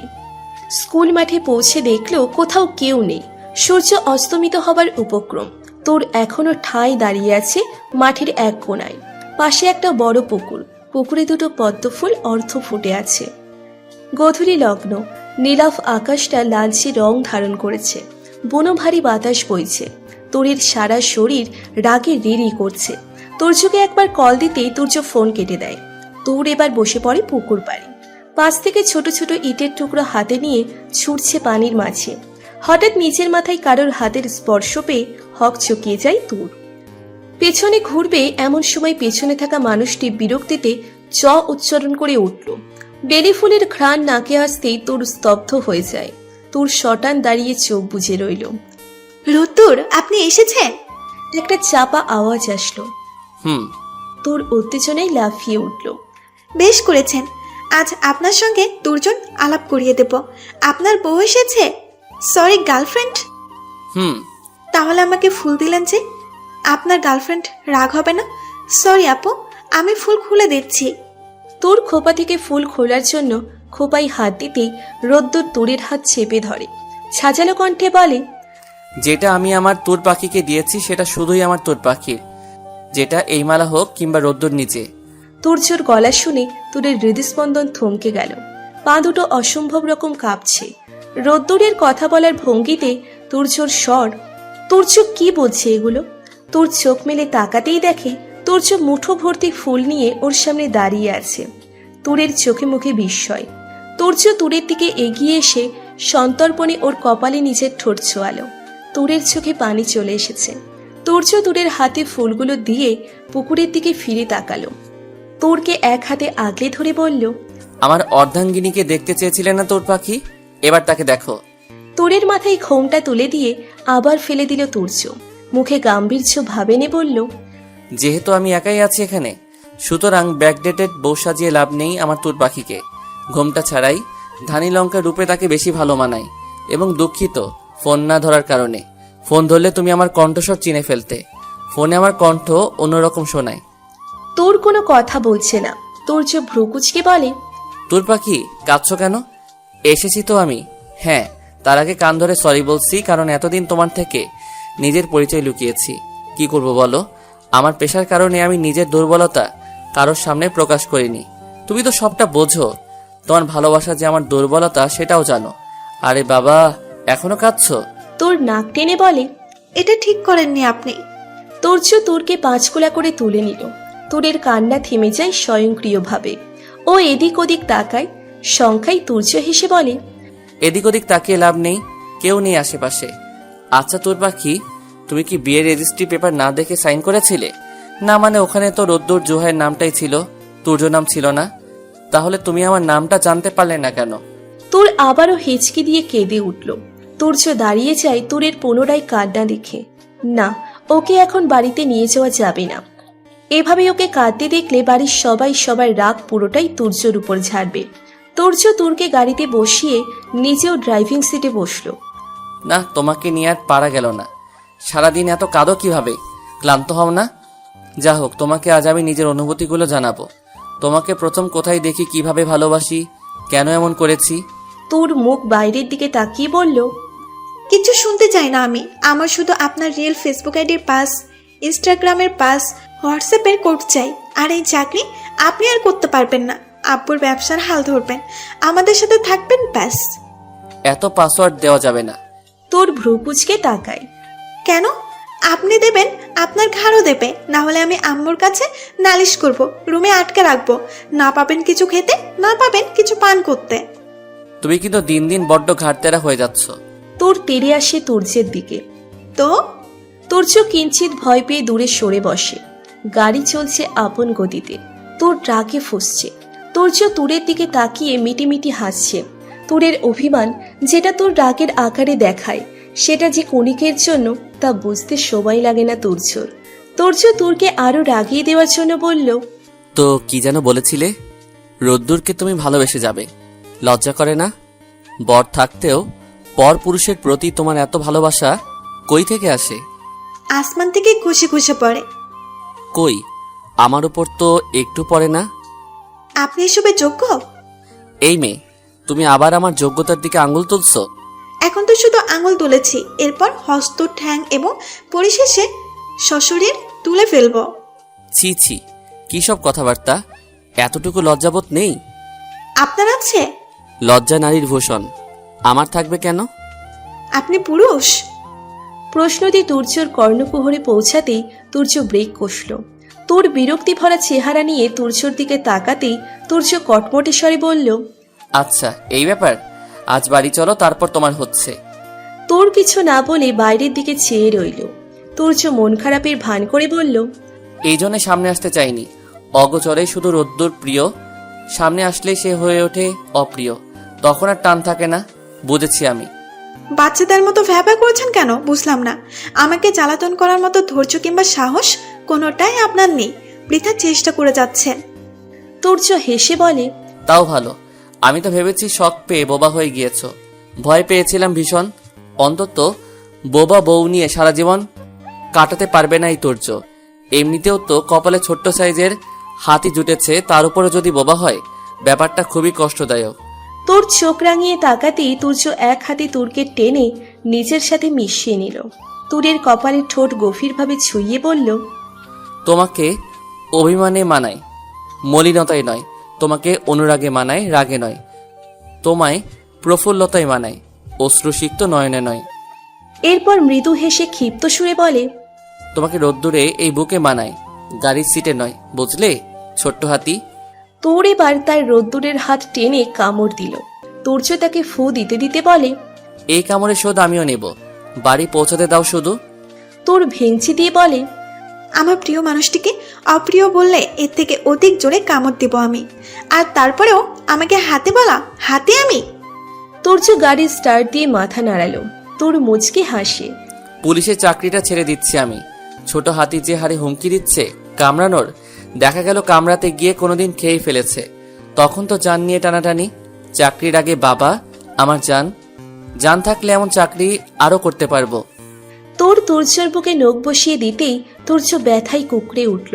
তোর উতলা হয়ে তুর্য শার্টের বোতাম খুলতে শুরু করলো।